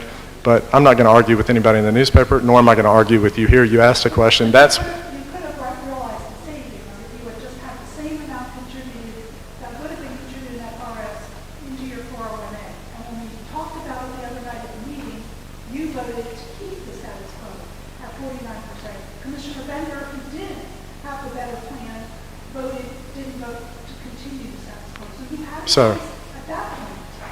So we're also, trying to find out more information throughout the state about how other 401As are administered. So, something coming up at the last minute the other night, that's not the way that we need to make decisions. Pass that over. Do you think a county commissioner should have 49 to 51% of his $85,000 salary on top of that as a benefit? As I said, I'm open to discuss that with my board. That's the way the plan has been in place for 25 years. I didn't know that. I didn't know that, but apparently that's how the plan had been in place 25 years. I'm open to discussing that with my board, but that's a decision that our board should make on an item. Your personal position, what is your personal position? That we'll discuss it. I'm going to discuss it with my board. I don't get to make individual decisions. The other thing, you talked about flooding and beaver dams and wetlands and things like that. That's what my concern is with the sector plan. No one is listening to what we're saying. We're not saying there was no development in those areas. Those areas already had 3 houses per acre. But what I'm afraid that what happened to these good people over here, what happened to people in Bristol Park, is going to happen in these areas that do have wetlands. There's a beaver dam on Pine Top Road. You just approved 70 houses to go over there. There's wetlands on the property, but there's no environmental study done by the county. And then you guys are going to sit back there and go, well, it was before my time. You may not be here, someone else will be here. I don't want to be that lady. I don't want that for our neighborhoods. You're not taking your engineering and your planning and putting them together.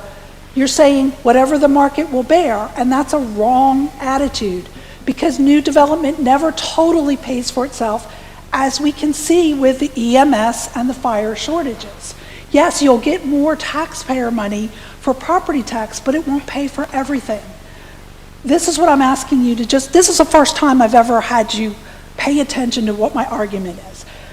You don't have to agree with me, but please, when you are upzoning property, when you are taking the farmlands of Molino and saying that they can now build subdivisions, even if they're 4-acre properties, Are you going to have the schools? Are you going to have the firemen? Are you going to have the EMS ready? Because I'm really scared. My 88-year-old mother lives with me. She fell on the floor once not too long ago, and my husband said, call 911. And I said, oh no, we can't wait that long. That's the fear that residents have. And I'm not making this up. There are stories of people waiting 7 hours to have someone, 4 hours the other day, someone told me, from a transfer from one facility to another. And yes, some of those things will get worked out, but you cannot have uncontrolled growth. And that's the voice that I'm speaking from tonight. So thank you for listening tonight. Sure. Billy, sure. Sure.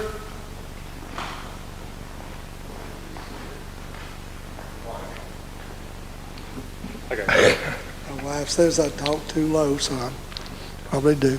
All right. Thank you for coming tonight, meeting everybody. I've heard things tonight that any commissioner in any district would have probably been discussing some of these problems, challenges throughout your district and all the districts. And what I would like to encourage you is to think about the priorities as your group of county commissioners and the people that's in their staffs. In my business, we try to set priorities. First is take care of the customer, service, and safety. That's the top. And that's a challenge every day. I know that you got, no doubt, some well-qualified people in this group, and that's not here tonight. You can have a lot of positive input into it. We have some initiatives in our business for that little extra.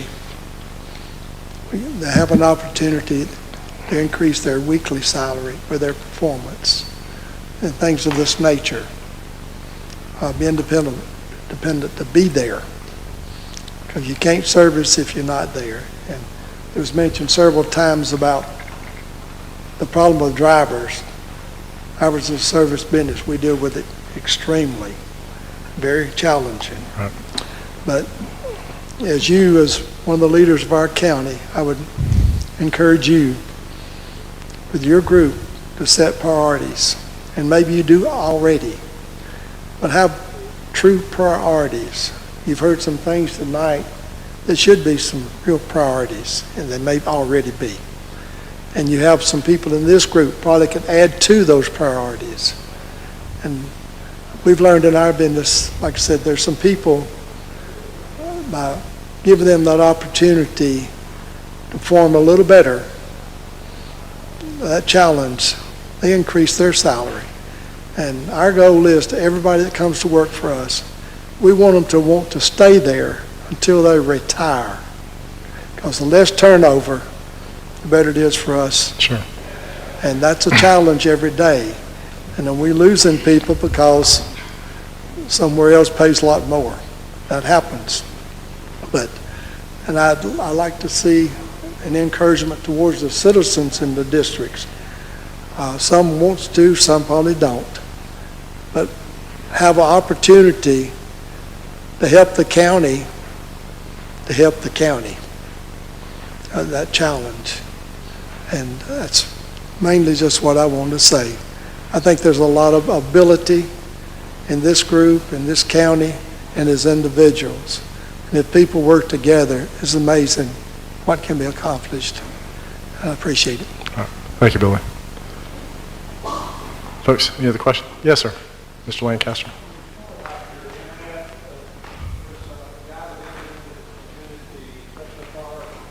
SpaceX, he has a system coming out that's already developed. They've got permission from FCC to put up 12,000 of their antennas. It would be about the size of a refrigerator, be 210 miles out. You won't have any dead areas once that is implemented. Yes, sir. The Starlink program, I think, maybe what it's called. Part of that. I think so. Okay. Mm-hmm. It is. Yes, sir. But also, Steve, it's never changed in District 5. It just grew bigger. Right. and harder. You got a real challenge in District 5. I would have the other commissioners attend these meetings with you so they could see the problems that you have. Yeah. We always participated like that, and it worked out. Okay. We were able to help the people in District 5. So, of course, you're brave. You got broader shoulders than I have. Oh, well, I don't. Hey, you know, I'd let the county administrator speak more. But anyway, thank you, Harris. Sure. Appreciate it. I've had 40 of these over the years, and tonight is the first time that I've had some other elected officials with me. Maybe that's another failure of mine. Maybe I should have been doing this from the beginning. Yeah, well, yeah, absolutely. Any other questions? Well, thank y'all for being here. I hope my demeanor is one that has affected some positive feedback tonight, and I thank Kevin and Michelle for both taking part, and thank you for your civility and asking questions.